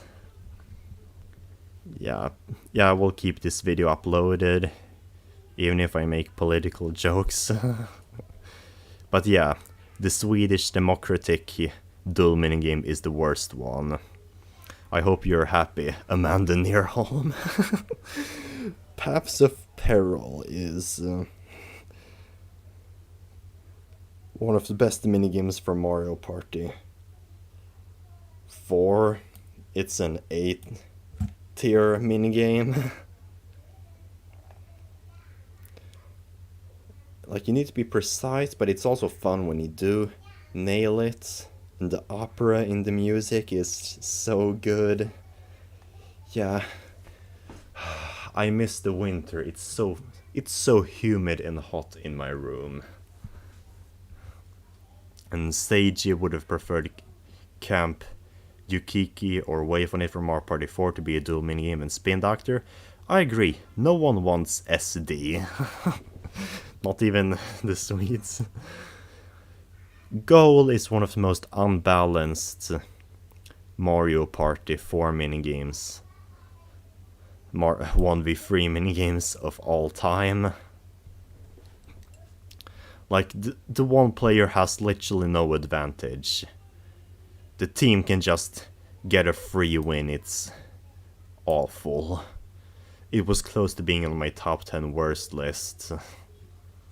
Yeah. Oh, 2 more subscribers. Thank you all, thank you all. And I'm getting very pinged on Discord a lot, so anyways. Trace Race. Probably one of the best minigames of the bunch. It's like Crazy Cutters, but a little more tense and a little more skill, because you also need to be fast. Really good minigame. Beach Volley I've only played once, because I don't really play the bonus minigames all that much. But Beach Volley is pretty good from what I played. I hate volleyball as a sport in real life, but it's also just... But it's actually kind of fun in Mario Party, because you don't hurt your arms like you do in real life in volleyball. Booksquirm. Everyone knows Booksquirm, it's one of the best minigames of all time. It was number 1 on my top 10 list when I first made it. However, I don't think it's the best minigame of all time anymore. But it's probably the second best minigame of all time. No, third. Mushroom Mix-Up is second, and we'll get to the best minigame soon. First off, we have Dungeon Duos, which is also S tier, like... This is the ultimate teamwork minigame. Like, so, it's like a frame minigame, like a frame story. There's a lot of different tasks you need to do, which all lead to one ultimate goal to get out of the cavern. Yeah, and wait, I found an interesting comment in the chat. What's the aim for this channel? That I become a millionaire and can move out of the shithole known as Sweden? Oh, sorry. The aim of this channel is to create a sense of community for Mario fans, specifically Mario Party and Mario Kart. Yeah. Basically, make sure to subscribe, because I'm almost at 1,000 subscribers and I can finally monetize this channel. Yeah. Sorry for the shameless self-promotions. Yeah. No, not Defuse or Lose. Reverse a Bomb. Oh, this is a really underrated Mario Party 4 minigame. Like, when people mention good Mario Party 4 minigames, they always point at Booksquirm, Dungeon Duos, Paths of Peril, but no one points at Reverse a Bomb, but it's just as good in my opinion, actually. Like, it's really fun and really unique, you know. It's an S tier.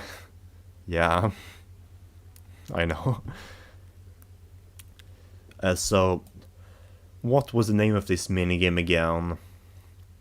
Something with Objective Ice Cream or... No, it was Coney Island, yeah. I hated Coney Island in Mario Party 5 because I sucked at it back then. But in Mario Party Superstars, I've become better at it. And it's kind of fun. You use the depth perception to catch the ice creams. It's really good. It's good.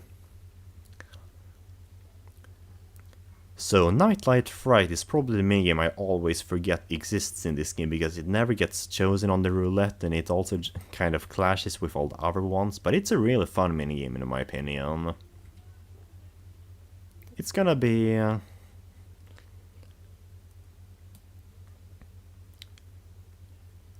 It's B tier.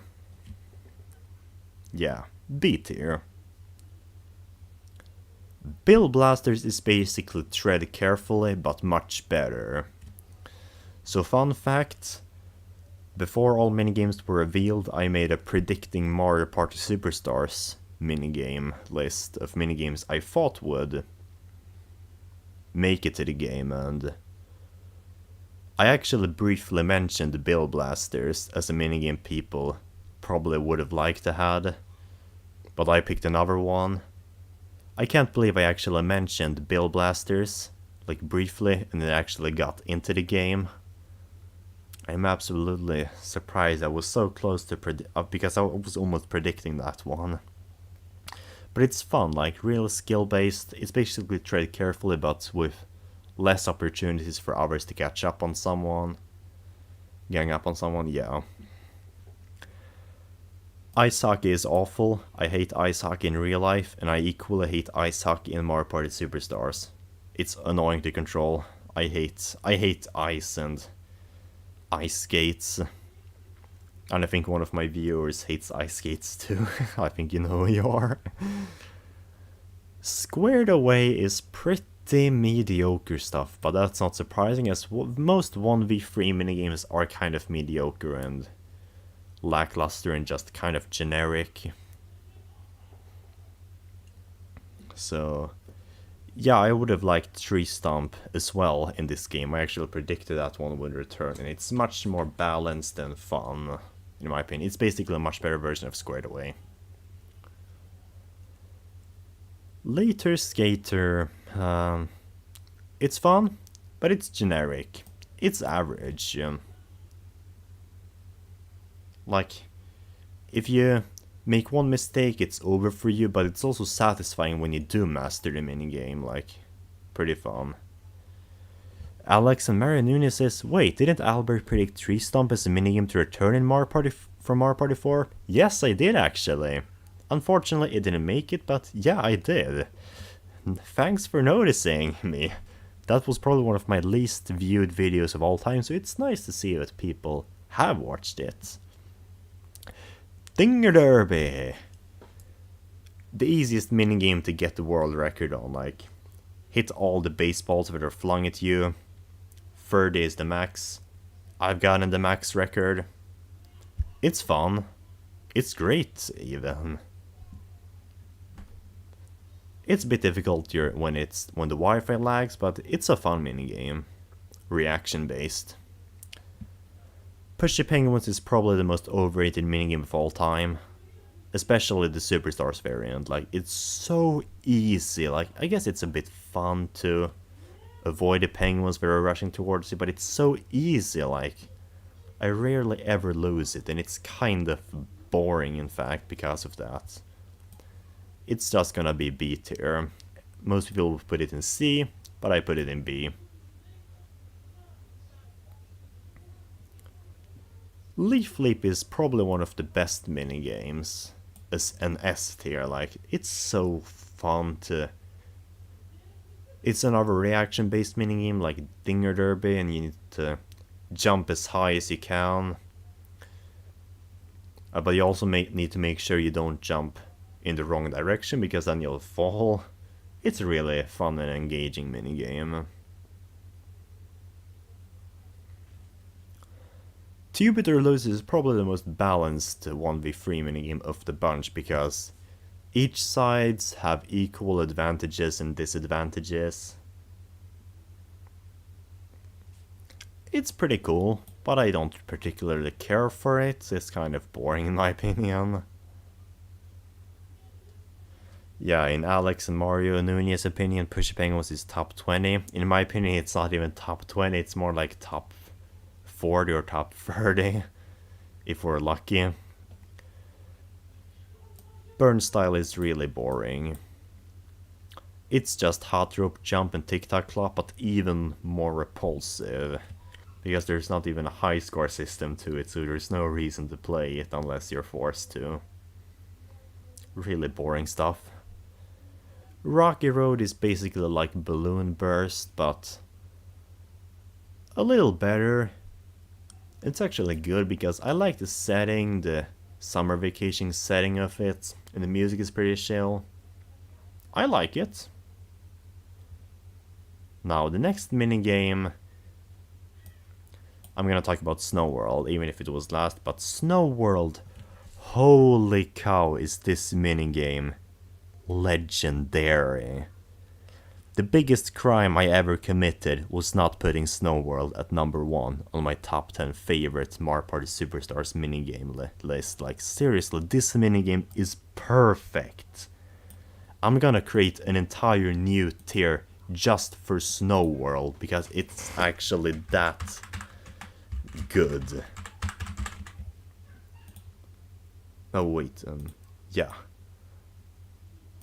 This minigame is legendary. Like, this is a button masher done right. Like, you need to click the buttons in a clockwise order. Like, it's so much more original than the other button mashers. It's perfect. I even have the max score on it because it's so fun. Like, words can't explain how much I love Snow World. It's probably my favorite minigame ever created, which fits because it's also from Mario Party 6, one of the best Mario Party games. Snow World is terrible in Superstars? No, it's actually better than it was in Mario Party 6 because the buttons are much better optimized for this kind of thing. Like, the GameCube, the buttons aren't really well put together in my opinion, so it's a lot better in this version, in my opinion at least. Mass Meteor. Originally this was my least favorite dual minigame because it's so slippery to control, but I've actually grown to like it a lot because the visuals are amazing and everyone sucks at it. Everyone thinks they're supposed to race as fast as you can. You're not supposed to do that. You're supposed to... Actually, should I even mention that? Because I can't let myself get beaten by others at this. But yeah. So it's no longer worse than the Swedish Democratic minigame, Spin Doctor SD. It's actually A tier in my opinion. I love Mass Meteor right now. And Flames of Wrath. Probably the best Bowser minigame because it's easy, but it's also difficult at the same time. Like, unlike Pit Boss, which is way too difficult and it's gonna go to F tier right away. Meanwhile, this one's... Oh yes, and it's not called Flames of Wrath, it's called Dark and Crispy. I always forget that for some reason.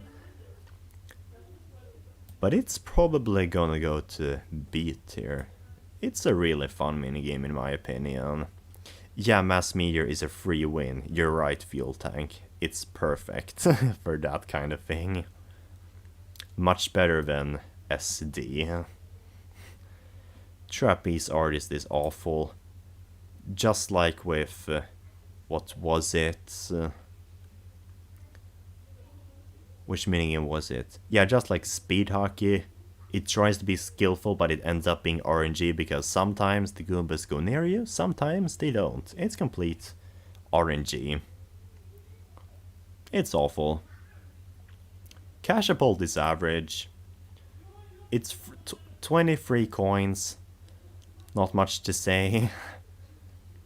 Moving on. X-Ray Payday is also just free 20 coins, but it's much better because it actually requires your brain, so it's gonna go to A tier instead. Like, your eyes need to be at 12 different places at once, and I love it. Like, anything that challenges my brain and keeps me from getting dementia, that's a good book. That's good in my book, yeah.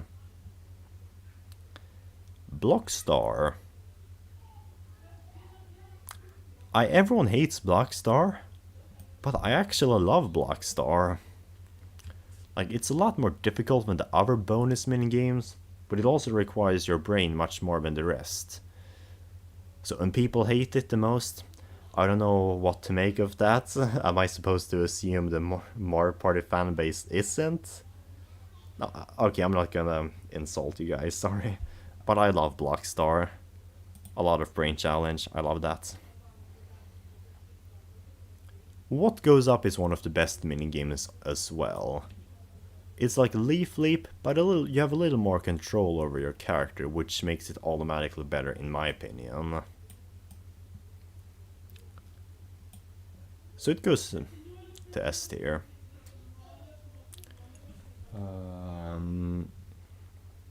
Catchy Letter is awful. And so is Pokepummel. Catchy Letter is just... Sometimes the Shy Guy comes near you, sometimes it doesn't. Pokepummel is so basic, like... It's just a button masher, you mash one button. And it also punishes you if you mash too quickly because of an input delay. Yes, a button masher that punishes you for mashing quickly. I'm actually being serious. Pogo Agogo is another bad 1 versus 3 minigame. Like, it's rigged to the free to win because there's literally no way to win if you're the solo player. It's a bit sad, Mario Party 7 has such a good minigame collection, and 2 of those minigames they brought back are absolutely awful. It's actually saddening. And one of them is pretty mediocre too. The Nazi minigame. Yeah, I wouldn't say Mario Party 7 has the best minigames and boards, but it's really close. Like, the minigames are really good in this one, and so are the boards. The final countdown, na na na, na na na na. It's amazing. Both the song, but also the minigame. Like, it's like Mushroom Mix-Up, but with numbers instead, that are decreasing for every second. It's so awesome. Like, it's probably one of the greatest minigames ever conceived. Like, maybe my 4th favorite overall in this game. I actually third because I like it more than Mushroom Mix-Up. Monty's Revenge is also really good, but it's not S tier, but it's still really fun. Like, you need to stay up with your head for as long as possible without getting smacked by the Monty moles. It's really good. Yeah, Fuel Tank says, it physically hurts me to see bad minigames from Mario Party 7 where there are so many good ones. Agreed. Mario Party 7 has one of the best minigames collections of all time, and they picked a lame button masher, a rigged 1v3 minigame, and a literal Nazi minigame. Yeah. Stick and Spin. Really boring minigame. Bonus minigame for that matter. It takes so long for it to get difficult. For the longest time possible, it's so easy, and I don't like that. But it does get better as it goes on, so it's gonna go to B tier. Oh yes, Mario Party 8. It was one of my first Mario Party games. I don't particularly like it anymore. That said, I really like the minigames in Mario Party 8, and they picked 2 minigames, only 2 minigames from this game, to return. It's physically insulting. And it's not even 2 very good minigames. Winner or Dinner is an okay coin minigame. It's pretty good, but I don't really care for it. There are better coin minigames. A bit basic, is it? And Paint Misbehaving is just luck, basically. Even if I like the music and aesthetic in this minigame, it's just luck. Even if it tries to be skillful. You know, like Trapeze Artist and Catchy Letter and Storm Chasers. A skill-based minigame that ends up being RNG. Where have you seen that before? Mario Party 8 was robbed, yes. So was Mario Party 9, which is, in my opinion, one of the most underrated Mario Party games of all time. Like, seriously? Everyone hates Mario Party 9 because of the car. Really, that's not the reason to hate Mario Party 9 in my opinion. And I'm saying this as someone who doesn't care about the car. Even though we all know Mario Party 9 is actually a Mario Kart 9 in disguise, why else did they add the car? Check out my Mario Kart 9 conspiracy video. Link's not in the description, just check on it in my channel, you'll find it. I don't have many videos. Goomba Spotting is okay, I guess. It's roll call, but way easier. But I like it. So it's gonna go to... Wait, roll call is only C tier? I'm gonna put it in B tier because it's really good. tackle takedown is 4 seconds long. Real unbalanced minigame. But also really fun while in that unbalance. Surprisingly.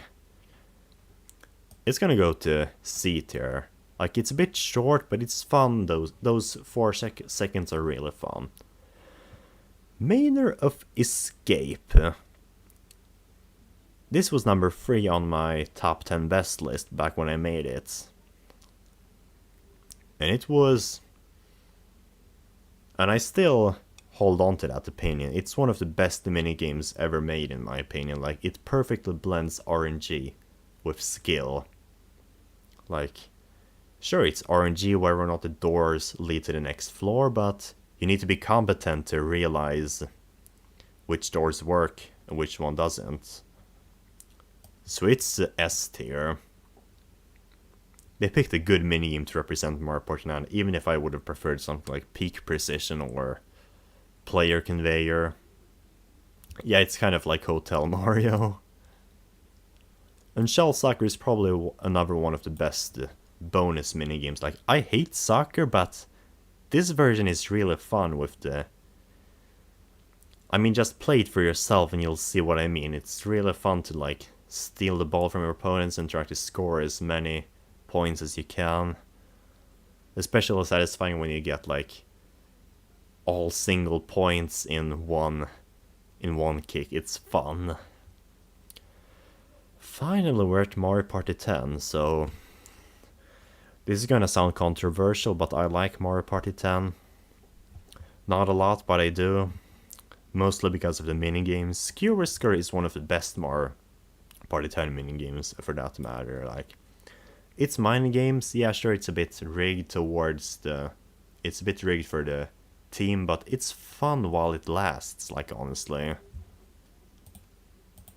And, yeah, I like it. It's minigames. Also, my subscriber count has been stuck on 930 since I last checked, so make sure to subscribe to my channel, because, yeah, I'm a bit greedy to monetize my videos. I'm so close.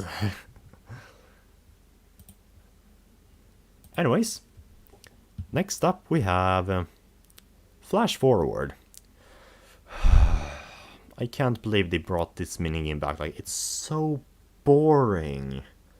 Like, okay, I guess it's a bit fun to be in the center, but Slapperazzi from Super Mario Party was so much better. I get why they couldn't bring that back, because they were only bringing back minigames from Mario Party 1 to 10, and Super Mario Party is Mario Party 11, but still, could they not have brought back a better minigame from Mario Party 10? Like, this is one of the most boring minigames of all time, but it can be fun, so it's D tier.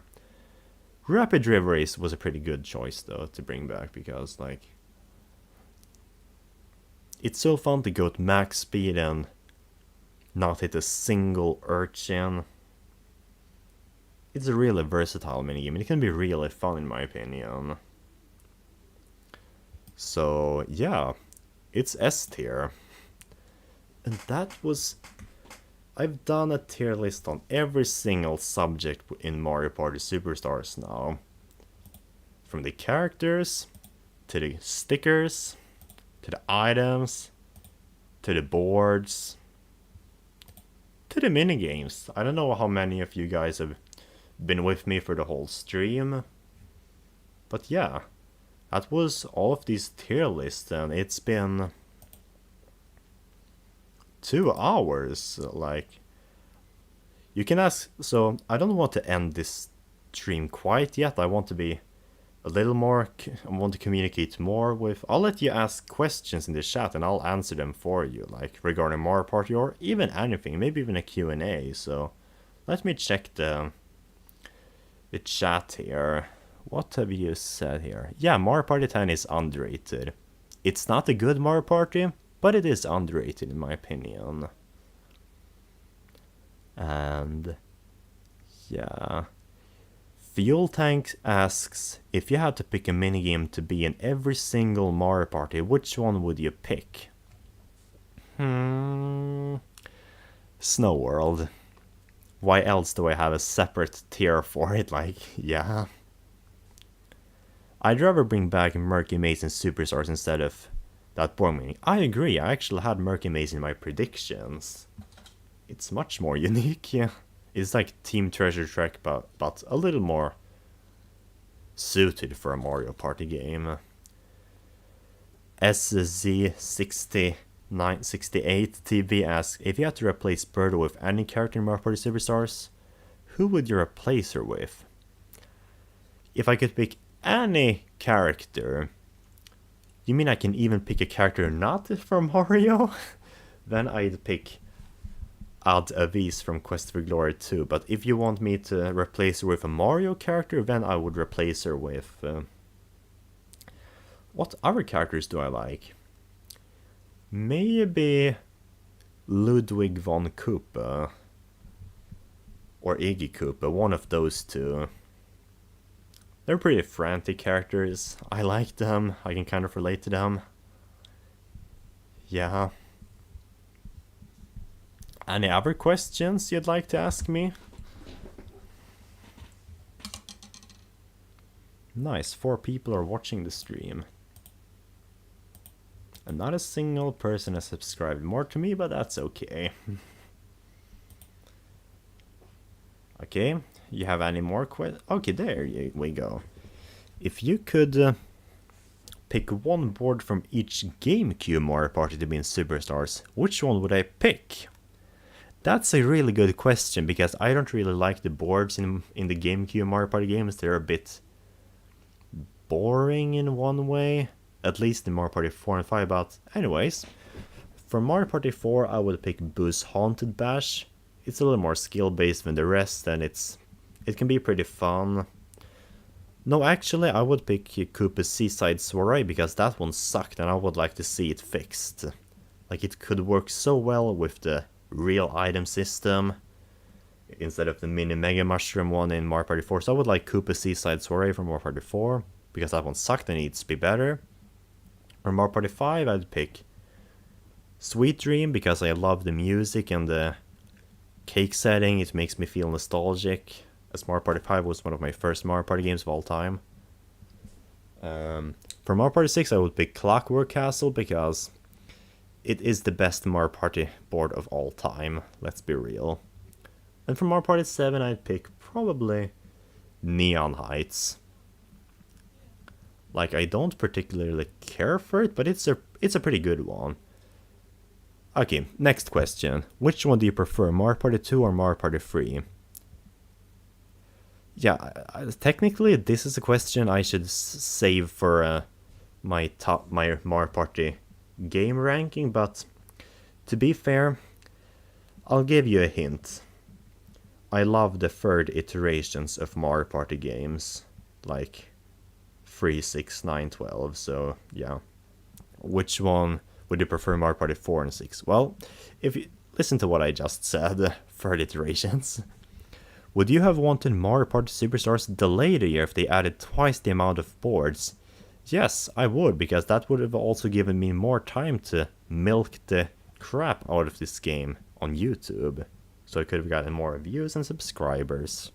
Yeah, I could wait a year. I mean, I'm still alive right now, so yeah. I wouldn't mind delaying the game. I mean, there are other things in life I can do in the meantime. Like, I'm probably going to vacation on Denmark later this year, for example. Yeah. Any other questions you guys have?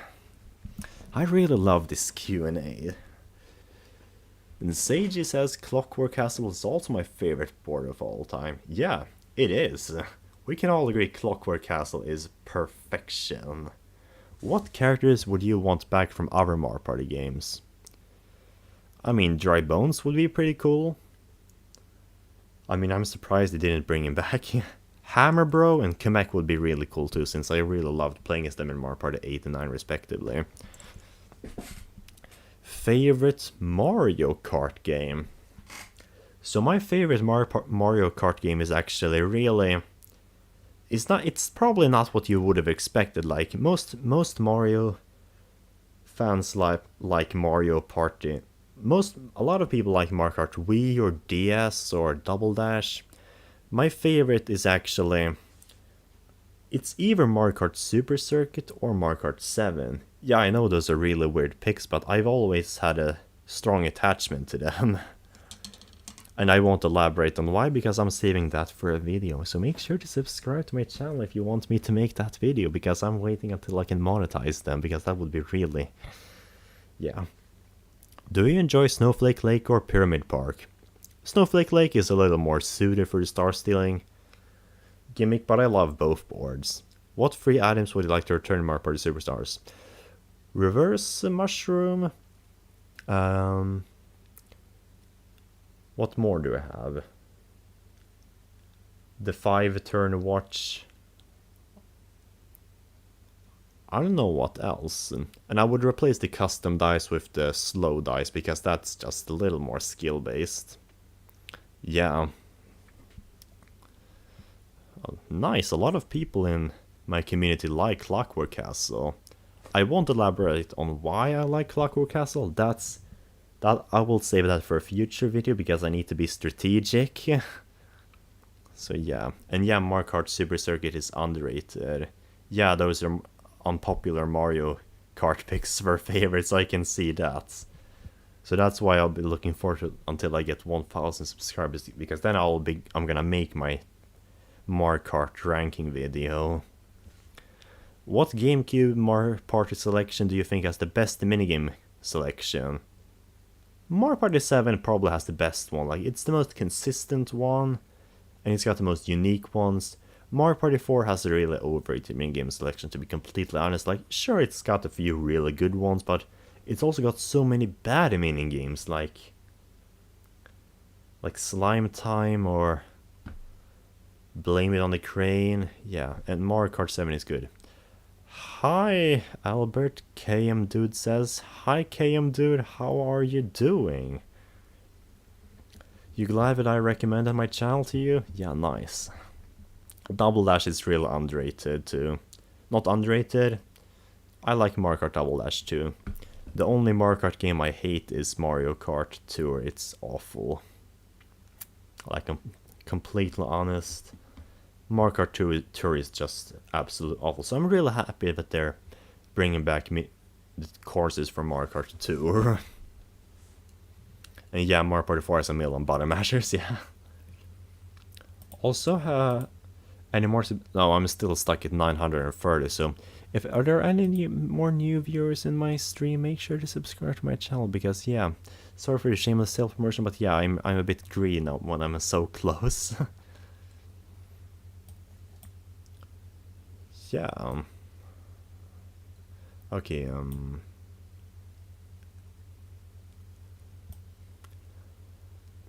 Yeah, you haven't played most Mario Karts. A lie. Yeah, this is a Mario Party channel, so I wouldn't be surprised if most people haven't played Mario Kart, but yeah.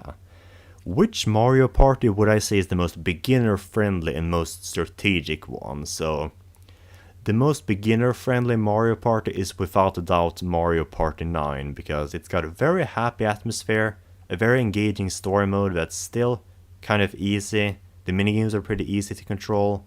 Yeah, Mario Party 9 is the most beginner-friendly, and the most strategic one is probably either Mario Party 3 or Mario Party 6. Actually, I would maybe even put... Actually, maybe not 9, but 3 and 6 are the most strategic ones, because you got the most items, the most interesting board designs. They're just more strategic than the rest, in my opinion. Yeah, I haven't played Mario Kart Arcade, Alex and Mario Nunez, but it does seem like it's a better Mario Kart game than Mario Kart Tour, which is absolutely awful and difficult to control. Yeah.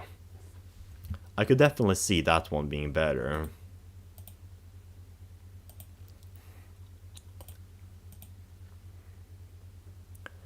And how long is this?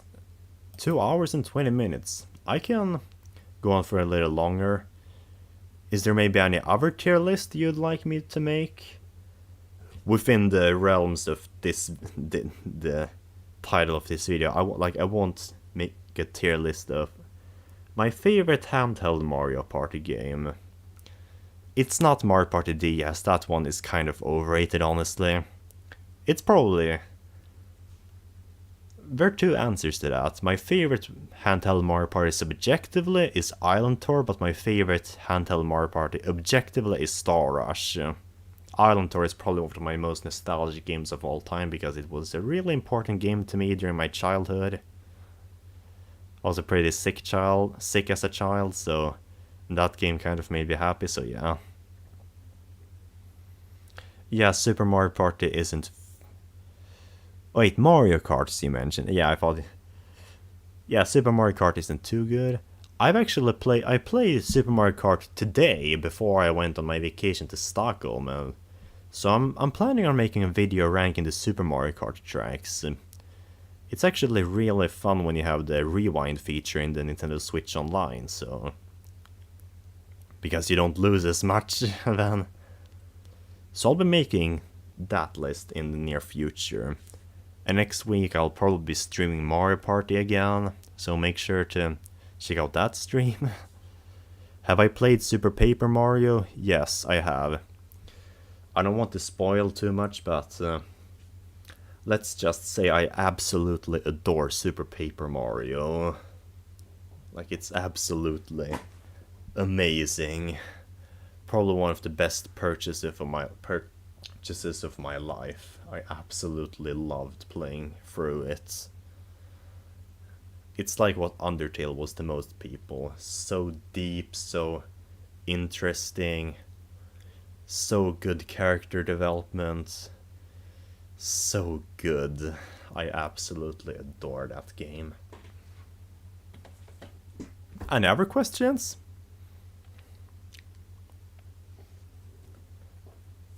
I love answering questions. Yeah. Super Paper Mario is your favorite Mario game ever. We're not so different, you and I, are we? For that matter, I don't... am I into the Zelda series? No. Sorry for that Palpatine impression. I'm not into Zelda. But I do love the Zelda genre. I've just never played Zelda games, and I don't really feel like playing them because I have a lot of other things in life, like school has been very busy these last few weeks and kind of got my heart broken. I won't get too much into that. So yeah, I haven't really played Zelda.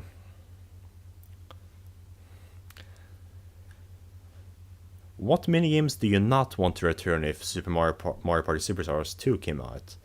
I do not want to see vicious vending, button mashers, wind twisters, Mary Poppings. I don't want to see any button mashers, and I don't want to see any minigames from Mario Party 1 or 2, because those are kind of generic in my opinion.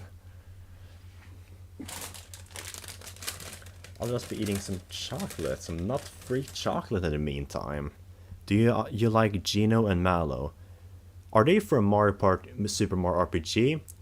Yeah, I haven't actually played Super Mario RPG, but I have bought it, and I'm planning on playing it very soon, because it does look like a very good game. It has very good music, but I'd say they must be cool characters. Which GameCube Mario Party has the best and worst music? Best music, Mario Party 5. Worst music, Mario Party 7. Mario Party 5 has godlike music. Mario Party 7's music is absolutely awful and just irritating. Do you think Mario could be made into a good live-action movie, like Sonic? No. Just look at the Super Mario movie that came out a few decades ago. It was awful. What's your opinion on Mario Kart 7? It's one of my favorite Mario Karts, alongside Super Circuit, but I don't know which one I prefer, but... Yes, you're not alone. I love Mario Kart 7. It was one of my first Mario Kart games of all time. I really love it, but I won't go too much into it, because that could cost me views for a future video, maybe. Like, as soon as I get 1,000 subscribers, I'll be starting to make more videos on more elaborate topics, because I can actually make a living from that fan. And one of my first video ideas is going to be a review on Mario Kart 7, because I absolutely love it. My chocolate is melted. That's a bit unfortunate. well, do you have any questions other than Mario? That would be interesting task to answer too, like outside of the Mario and Nintendo universe, like maybe real life, you could ask that. Okay. What are your opinions on Mario Party 6 boards and 7 boards? Probably some of the best in the entire franchise, especially Mario Party 6. Yes, I've played every single Mario RPG, except for the original Paper Mario, Sticker Star, Color Splash, and Super Mario RPG. Otherwise, I've played every single Mario RPG. They're some of the best games of all time, especially the Mario and Luigi games. I recommend them.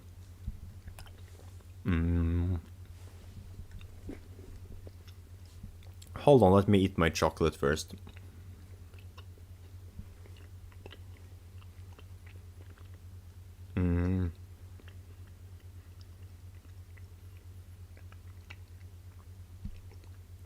Okay, do you think Luigi and Daisy are a couple? Daisy, Circuit, and Mario Kart, we confirm them as a couple, so yes, they are a couple. Which mainline Mario game do you like and hate the most?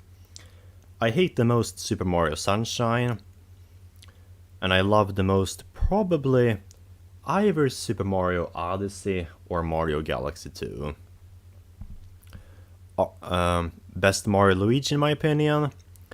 This is probably going to be very unpopular, but I love Dream Team the most. But Bowser's Inside Story is a very close second, I will give you that, but Dream Team has always just spoken to me personally in a much different way, like the dream aesthetic. I love dreams and I love what they did with it. And the Samnan Woods part, it's awesome. Are there any indie games you personally love? Probably there are, like... I don't know if this is... Let me just check the definition of an indie game. So I'm completely... Created by individuals or a smaller development team. Okay. Yeah, there are a lot of indie games I personally like. Yeah.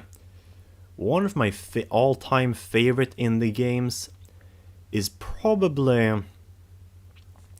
Wait, let me check my... Oh yes, one of my favorite indie games is the Robot Wants It All on Steam. Originally this was a Flash series, a Flash game series of a robot who wanted things. It was kind of a Metroidvania style of game where you explored one huge map. I absolutely loved it. I have so many memories of it. It was great. Another indie game I really like might be... I can't come up with any now, but yeah, Robot Wants It All, buy it on Steam. You will love it if you like Metroid. Do you like Banjo and Kazooie? I haven't played it. Neither have I played any Kirby games. The most overrated and underrated Mario game. Overrated Mario game, Mario Party 4. Underrated game, Mario Party 9. I absolutely hate Mario Party 4. It's the only Mario Party game I actually hate, like hate. Maybe excluding...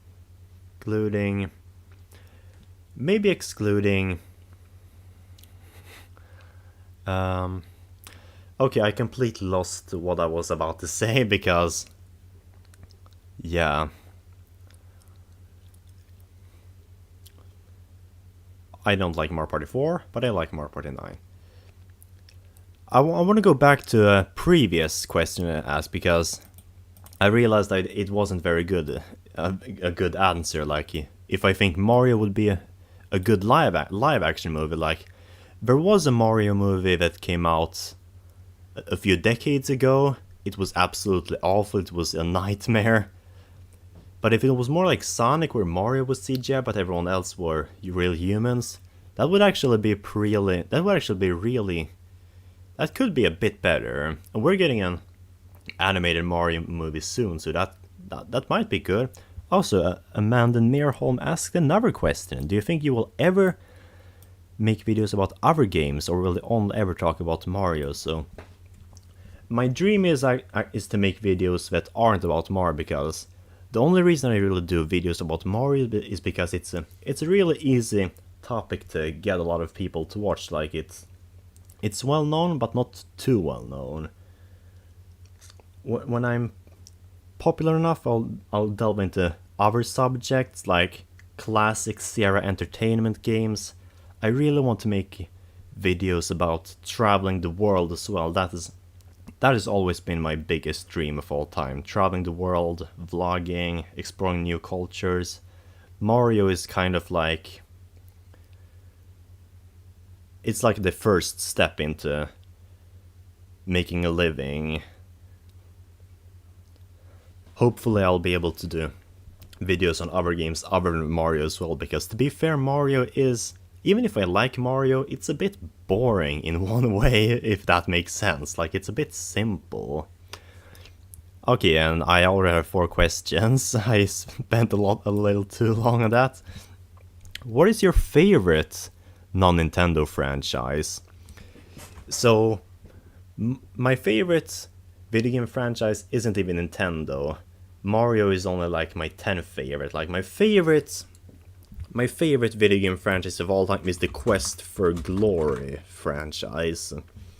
So this is a really old RPG series, like made by Sierra Entertainment in the 80s, like an RPG with a much more old graphic style. And the thing about these is that you feel so alive and connected with these characters. Like, even if it's super old, it feels so alive. Like, and the music is good, and there are a lot of... it's actually pretty difficult. Like, you need to use your brain a lot. Like, even I had to use my manuals to get anywhere sometimes because it's that difficult. And I really recommend it. Like, no one knows about these games now, but they were the jam back in the day. Okay, so I've missed a lot of questions. Okay, so what's your favorite game of all time? It's either Quest for Glory 2, another Quest for Glory game. This one's so cinematic and so epic. Or it's Freddy Fish. Freddy Fish. So Freddy Fish was actually my first video game of all time that I ever played. Like, it taught me how to use the computer, and also I have so much nostalgia for it, so it might be one of the... and it feels like Quest for Glory, it feels so alive, like the settings just pop out so much, it feels so alive. Like, I even dream about it every now and then, it's so nostalgic. What do you think of the Mario movie coming out? It might be good, but it's also made by Illumination Entertainment, which is an absolutely awful movie studio known for making some of the worst animated movies of all time. But it might be good because Mario isn't supposed to be deep, it's pretty simple. Unfortunately, I wish Mario was a little deeper. But that's what we have the Mario RPGs for, they're a bit deeper and more interesting. Which features would you salvage from every Mario Party game from 1 to 7? Maybe from Mario Party 1 I would salvage the fact that the team gets only 5 coins if it wins, because it doesn't inflate the economy. From Mario Party 2 I would keep the costumes. From 3 I would keep all the items. From 4 I would keep... I wouldn't keep anything from 4, it's bad. From 5 I would keep the dream setting, it was really fun to just escape to it. From Mario Party 6 I would keep Clockwork Castle. Sorry, but I don't want to ask that question, it's so much. So I'll hop over to the next. What's my favorite non-Nintendo franchise? As I said, that was Quest for Glory. Okay. Wait, I thought you said Mario Party 4 had some of the best minigames in your videos. It looks like you had some praise in Mario... Okay, so Mario Party 4 is really weird because it does have some of the best minigames, but it's like 6 of the best minigames in the entire franchise, but those are the only good minigames from that game in my opinion as well. Like, everything else about it is kind of boring, too much luck. The boards aren't very funny. It doesn't feel alive like some of the other games. Okay. Anyways, what do you think on Sony Animation Studios' recent work? I haven't checked out their movies a lot recently. I think they're a mediocre animation studio. I like their Hotel Transylvania movies. That's about it. They did make the fourth one recently. I absolutely hated that one. I'm never checking out another Sony movie again, sorry. Okay, maybe I am, but yeah. Okay, Amanda Nearholm asked another question. Which Mario game would you recommend for someone who wants to start playing Mario? What's the best beginner Mario game? So that depends on what kind of Mario game you'd like to play. Would you like to play a 2D platformer or a 3D Mario game, like where you explore a 3D environment? If you want to play a 2D Mario game, you know, the boring ones, I'd say you should try Super Mario World, because that's the most... It's simple, yet there's a lot to do. If you want a 3D Mario game though, you know, the good stuff, for a beginner, you should try out probably Super Mario Galaxy, the first one, because it's not the first 3D Mario game, that's Super Mario 64, but that one's very old and very difficult to control, so Super Mario Galaxy 1, because it's also one of the more deep Mario games with a more interesting story than the rest. Like, there's a lot more emotion you can feel in it, so Super Mario Galaxy 1, I recommend you that. Nearholm. What's the worst part of Mario Party the top 100? The fact that all the minigames suck in that game. What is your opinion on Disney movies? I don't like Disney all that much. I think they're a bit cliche, especially their musicals. Like, I didn't care about Encanto all that much, but I do love Pixar movies, which is also kind of Disney, but it's their own thing. I love Pixar movies. Those are some of the best of all time. Excluding Studio Ghibli, that's my favorite animation studio.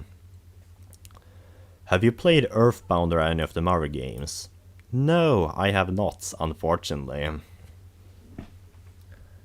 I don't really play too many games unless I feel the need to, because my life is kind of busy. Like, I have so many ambitions. I want to write books, I want to be a relevant YouTuber, and so many things in life you want to do, so you kind of forget to play some of the games like Earthbound and other games. DreamWorks? It's kind of underrated. Like, sometimes DreamWorks movies are amazing.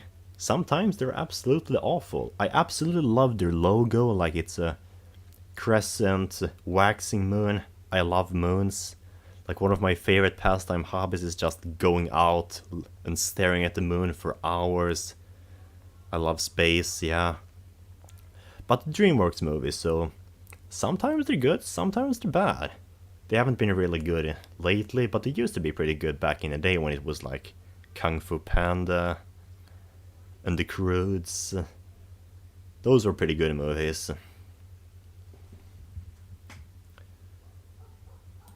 Yeah. Alright, this stream has actually been... Oh, why is everyone invading my room? Jag är upptagen. Okay. Which Mario Party game do you think is worse? Super Mario Party or Mario Party 4? Well, I hate Mario Party 4, but I also don't... I kind of like Super Mario Party, so it's... Super Mario Party do I like.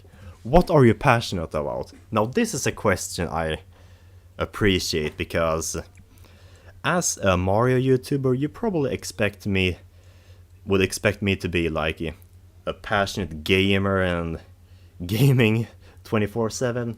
That's not really true. I don't really care about video games all that much. It's just that it's an easy thing to make topics about YouTube on. Like, I have a lot of passions, actually. I'm actually writing my own book. For example, a fantasy book with like a science fiction novel with a modern setting, but with fantasy elements. I also love learning languages. Languages have always been one of my favorite things of all time, actually. I tend to use Duolingo a lot to learn new languages. I'm currently learning Lithuanian, Russian, Turkish, German, French. I absolutely love languages. It's like a door to a new culture. Like, you get to learn how other people think, because different languages have different grammar structures, which means, and it's so interesting, like, that it's evolved to be this way. Like, so these are the languages I'm currently learning. Yeah, I know Swedish is here. I'm not actually learning Swedish, I know Swedish. Jag behöver inte lära mig svenska liksom. So yeah, I'm currently learning Turkish and French a lot, because Turkey has always been one. Speaking of which, I love travel. So yeah, obviously I love languages. Okay, I might have forgotten a few questions. I got a little too passionate about myself. Learn Spanish, Lemao. Sorry, I don't really like Spanish. It's a bit basic. Okay, Alex and Mario Nunez. I did that question about Mario Party because one of your videos was top 10 worst things about Super Mario Party. Yeah, I only did that video because that was when my channel blew up, and I wanted to make a video that was kind of simple but also like easy to snap viewers to. And because Mario Party Superstars was coming out, and a lot of people don't like Super Mario Party, so that would be kind of fitting. Otherwise, I actually really like Super Mario Party more than most people do, surprisingly. I have a lot of nostalgia for that game, even if it's pretty new. Yeah.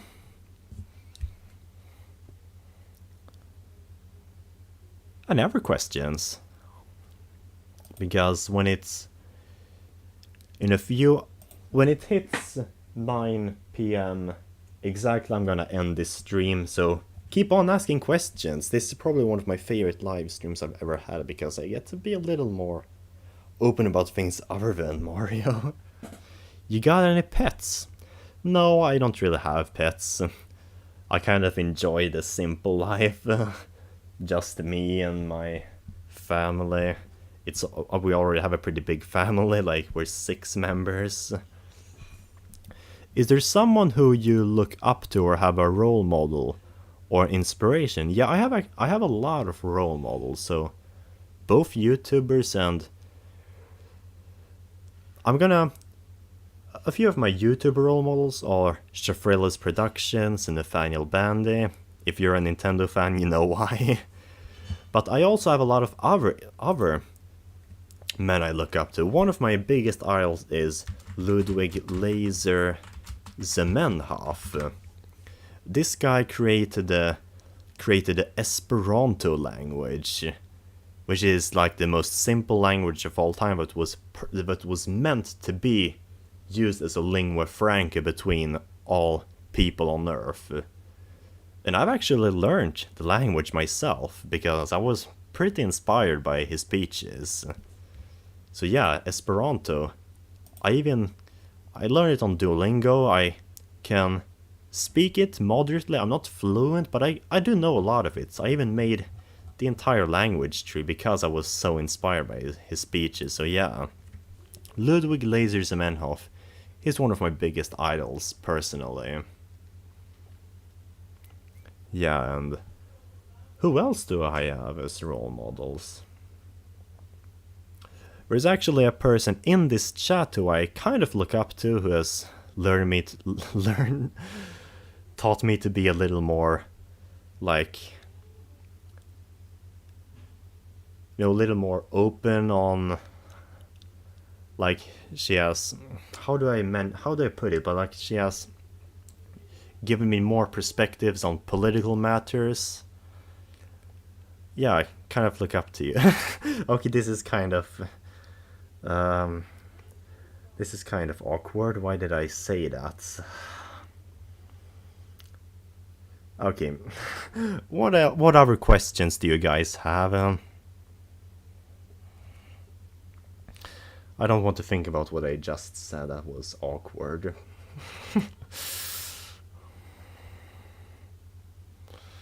Yeah. And Alex and Mario Nunes says, I used to not like Super Mario Party, but once I replayed the game, I think it's now in my top 30 Nintendo Switch games. I mean, there aren't a lot of Switch games I have played, maybe like 10, so it's automatically in my top 10 Switch games. Yeah. Be right back, I have 5% battery fuel tank, says, nice!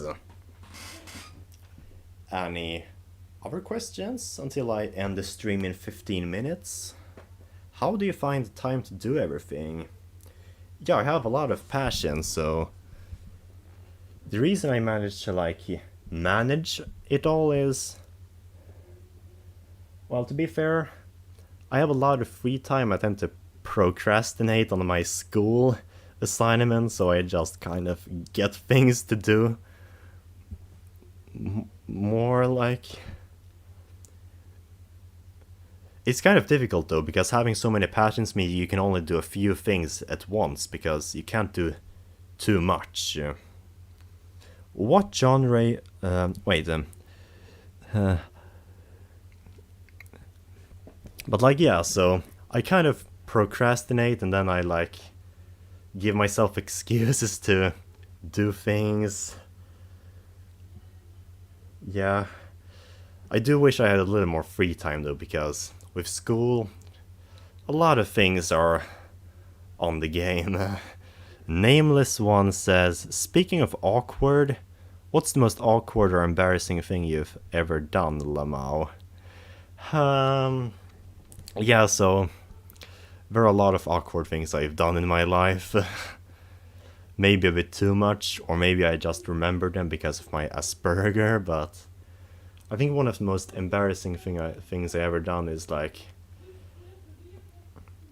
probably every time I've tried to flirt to a girl I like, and I like say too much, like reveal too much, like one of the most difficult things in life is like getting a girl. Like, you can't be too open, but you can't be too closed off. You like, and it's hard to be like, you can't be too honest either, because if you're too honest, you might reveal too much. Like too many awkward things about yourself. Yeah. So like, for example, one thing I thought would be kind of romantic was like mentioning to one of my crushes that she appeared a lot in my dream. And I think I mentioned a bit too much. Like, I quickly realized after it was, I should have been a little more careful. But it's okay. I don't need to worry about that anymore. What genre of books are you into? Fantasy and science fiction. Now that, like, fantasy is probably one of the biggest forms of escapism. Like, I grew up reading the Harry Potter books. I still love them so much. Like, they changed my life, literally. They gave me so much insight on like matters like death and psychology, like, and Percy Jackson too. I mean, I have a second YouTube channel called Camp Perkunas. Make sure to subscribe to that if you like Percy Jackson. I just got 100 subs on that. Anyways, what's the origin of my me? So yes, my avatar. This is an interesting thing, because my YouTube avatar is this. If this will load, please. Okay. Oh, nice. I got another subscriber. Thank you, whoever that is. So, basically, I created this when I first got my Switch. I wanted to like make an identity for myself, so I made it green because green is my favorite color. I would have maybe made it blue or purple, but yeah. And then you have, this is supposed to be, the mouth and beard is supposed to be an A, as in Albert. And these glasses are supposed to be an B, as in Boris. So, Albert Boris. Yeah, makes sense. And my skin is tan because it's supposed to be like a bridge between red and green, because I'm not actually tan in real life, unfortunately. But yeah, that's the origin of my me, and Bertil Oris is basically my reverse. What's the worst thing about Mario Party 4? It's probably the boards were so bad. You have no control over what you do. So you have like 100 coins at the end of the game because you can't spend on anything because you can't decide where to go. Yeah. That's probably the worst part of Mario Party 4. Me, it's a nerd. Ah, I'm here. Nice. My most loyal cultist. I love dark shit like Death, Nameless one says. I'm so into games that are dark like Majora's Mask, the 6th Harry Potter might be... Yes, that is a based comment because Harry Potter and the Half-Blood Prince is also my favorite Harry Potter book of all time. It was so... It's not just that it was dark, it also like give a more better insight into the daily life at Hogwarts. It was... I really loved it. Yeah.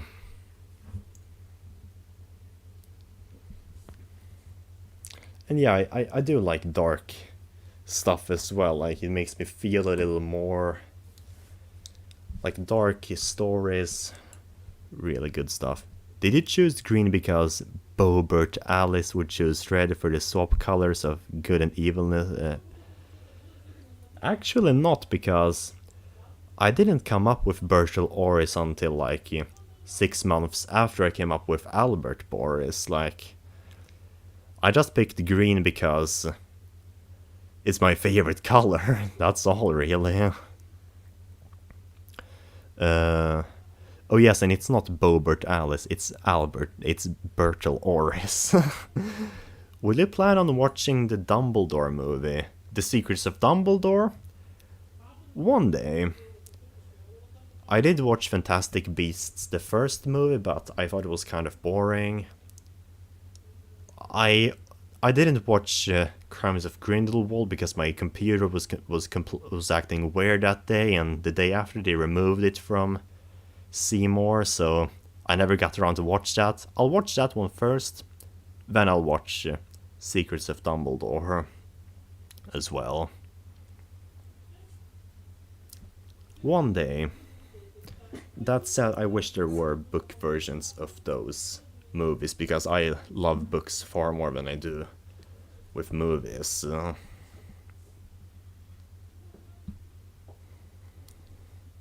Yeah.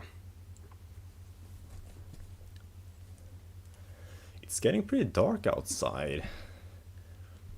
Nice.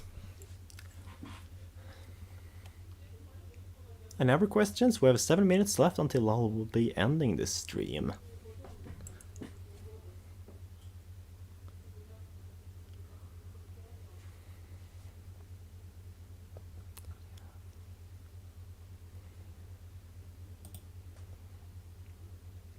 What's my favorite movie of all time, and what's so good about that movie? Thank you. I gotta say, Amanda Nerholm is giving me the most fun questions. No offense to you others, they're just more... I like your questions. Very good. My favorite movie of all time. So, I think my favorite movie of all time might be Forrest Gump. And that's surprising because I watched it quite recently. I love it because it's... Just because it's got such a nice flow. Like the life of a young man from birth to until his wife dies. It's such a deep and emotional movie, and every character is easy to relate to. Everything feels so alive in that movie. I absolutely love it. Oh yes, and more questions. Least favorite Harry Potter movie book. My least favorite Harry Potter movie is Order of the Phoenix, and my least favorite book is Chamber of Secrets. Order of the Phoenix book is pretty good, but I hate the movie. It's so rushed, and it was just not well condensed. And the Chamber of Secrets book, it's good, but it's a little basic, so yeah. And Sage is happy to see this stream going. Yeah, me too. Thought I could, because a few tier lists aren't gonna make it, because there's a lot A tier list. Okay, I forgot my words, but yeah, this Q&A section I like a lot more than the tier list section. The nameless one says one of my all-time favorite parts in video games are bosses. Yeah, my brother really loves bosses too. I don't care particularly for bosses.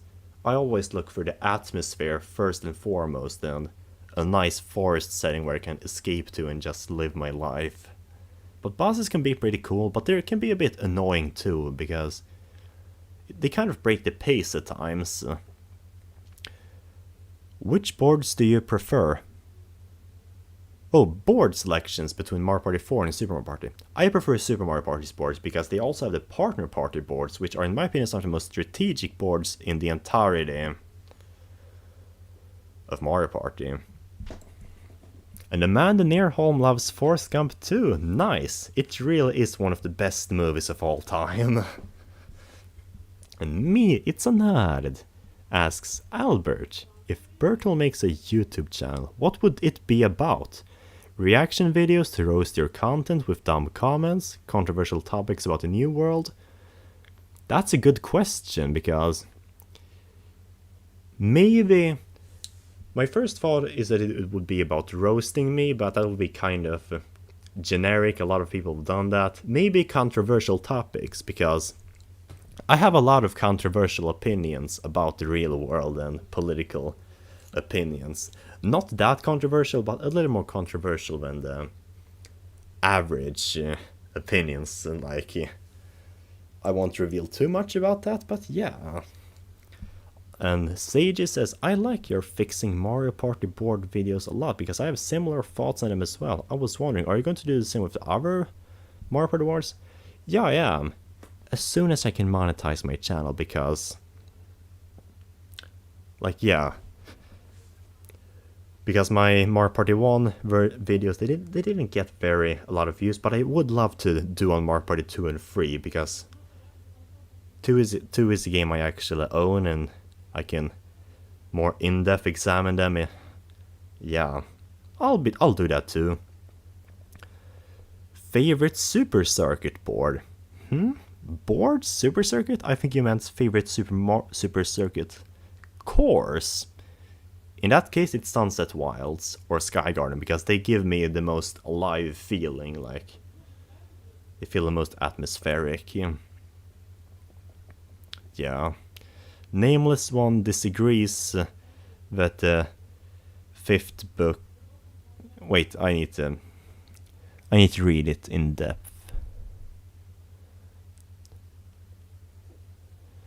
Yeah, you like the fifth book. I like the fifth book too in Harry Potter. I like Order of the Phoenix book. It's just not as good as some of the other ones. The movie is the only one I hate. So. And yeah, the Harry Potter 6, the movie wasn't very good, but I don't think it was that awful either. Like, it could have been far worse. I kind of like the romance aspect, because I like romance in movies. Yeah, I know I'm feminine. What is your favorite Mario Party 1 board? It is probably Mario's Rainbow Castle, because there is a lot more strategy to it compared to the other ones with the different pathways. And the switching star at the end is basically a better version of Yoshi's Tropical Island. Yeah. Can't wait for your thoughts on the other Mario boards. Yeah. I hope I reach 1000 too soon, because that's one of my goals at the moment in life. Have I got any more subscribers? Maybe that would be quite something. Not yet. Well, they'll come soon. But yeah, I'm looking forward to fixing Mario Party 3 boards, because Mario Party 3 is one of my favorite Mario Party games of all time. Like, what they did to the boards was so revolutionary. Like holding free items and the gimmicks. They were really good, let's just say that, so it's gonna be fun fixing them. Especially Creepy Cavern. I have a soft spot for that one.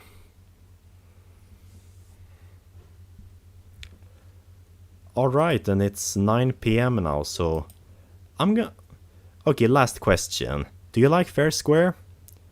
It's not overrated garbage, and it's not the worst GameCube board. It's okay, but it's not the best board. But it's still pretty good in my opinion, because I like being able to stock up on stars and buy multiple at once. It's a good board, but not the best one. Okay, last question, then I need to end this stream. I gotta get some sleep soon. What would be your thoughts if there is a new Mario Party with a side mode being balanced and fixed Bowser Party and Return of Party? That would probably be one of my favorite Mario Party games if that were a truth. Like, I love Partner Party, and Bowser Party was okay in Mario Party 10. I like Mario Party 10, so that would be pretty cool. Probably one of my favorite Mario Party games of all time. Maybe even my absolute favorites. Since the classic formula is kind of oversaturated. Inserts 20 questions. Yeah, I gotta end this stream now. I'm sorry. It was so fun though. This is probably the best live stream I've ever had on this channel. Like, it was so fun to discuss things other than Mario for once. Live, for that matter. So, thank you so much for partaking in this stream, and I'll see you guys in the next video. I don't know what my next video will be, but I'll probably be holding a playthrough live stream next week. But with that being said, see you soon. Bye. Okay, what is this last question? My least favorite, one of my least, oh yes, in that poll I made months ago, one of my least favorite boards is Goomba Screedy Gal. Alright, Goomba Screedy Gal. Okay, see you soon. Bye.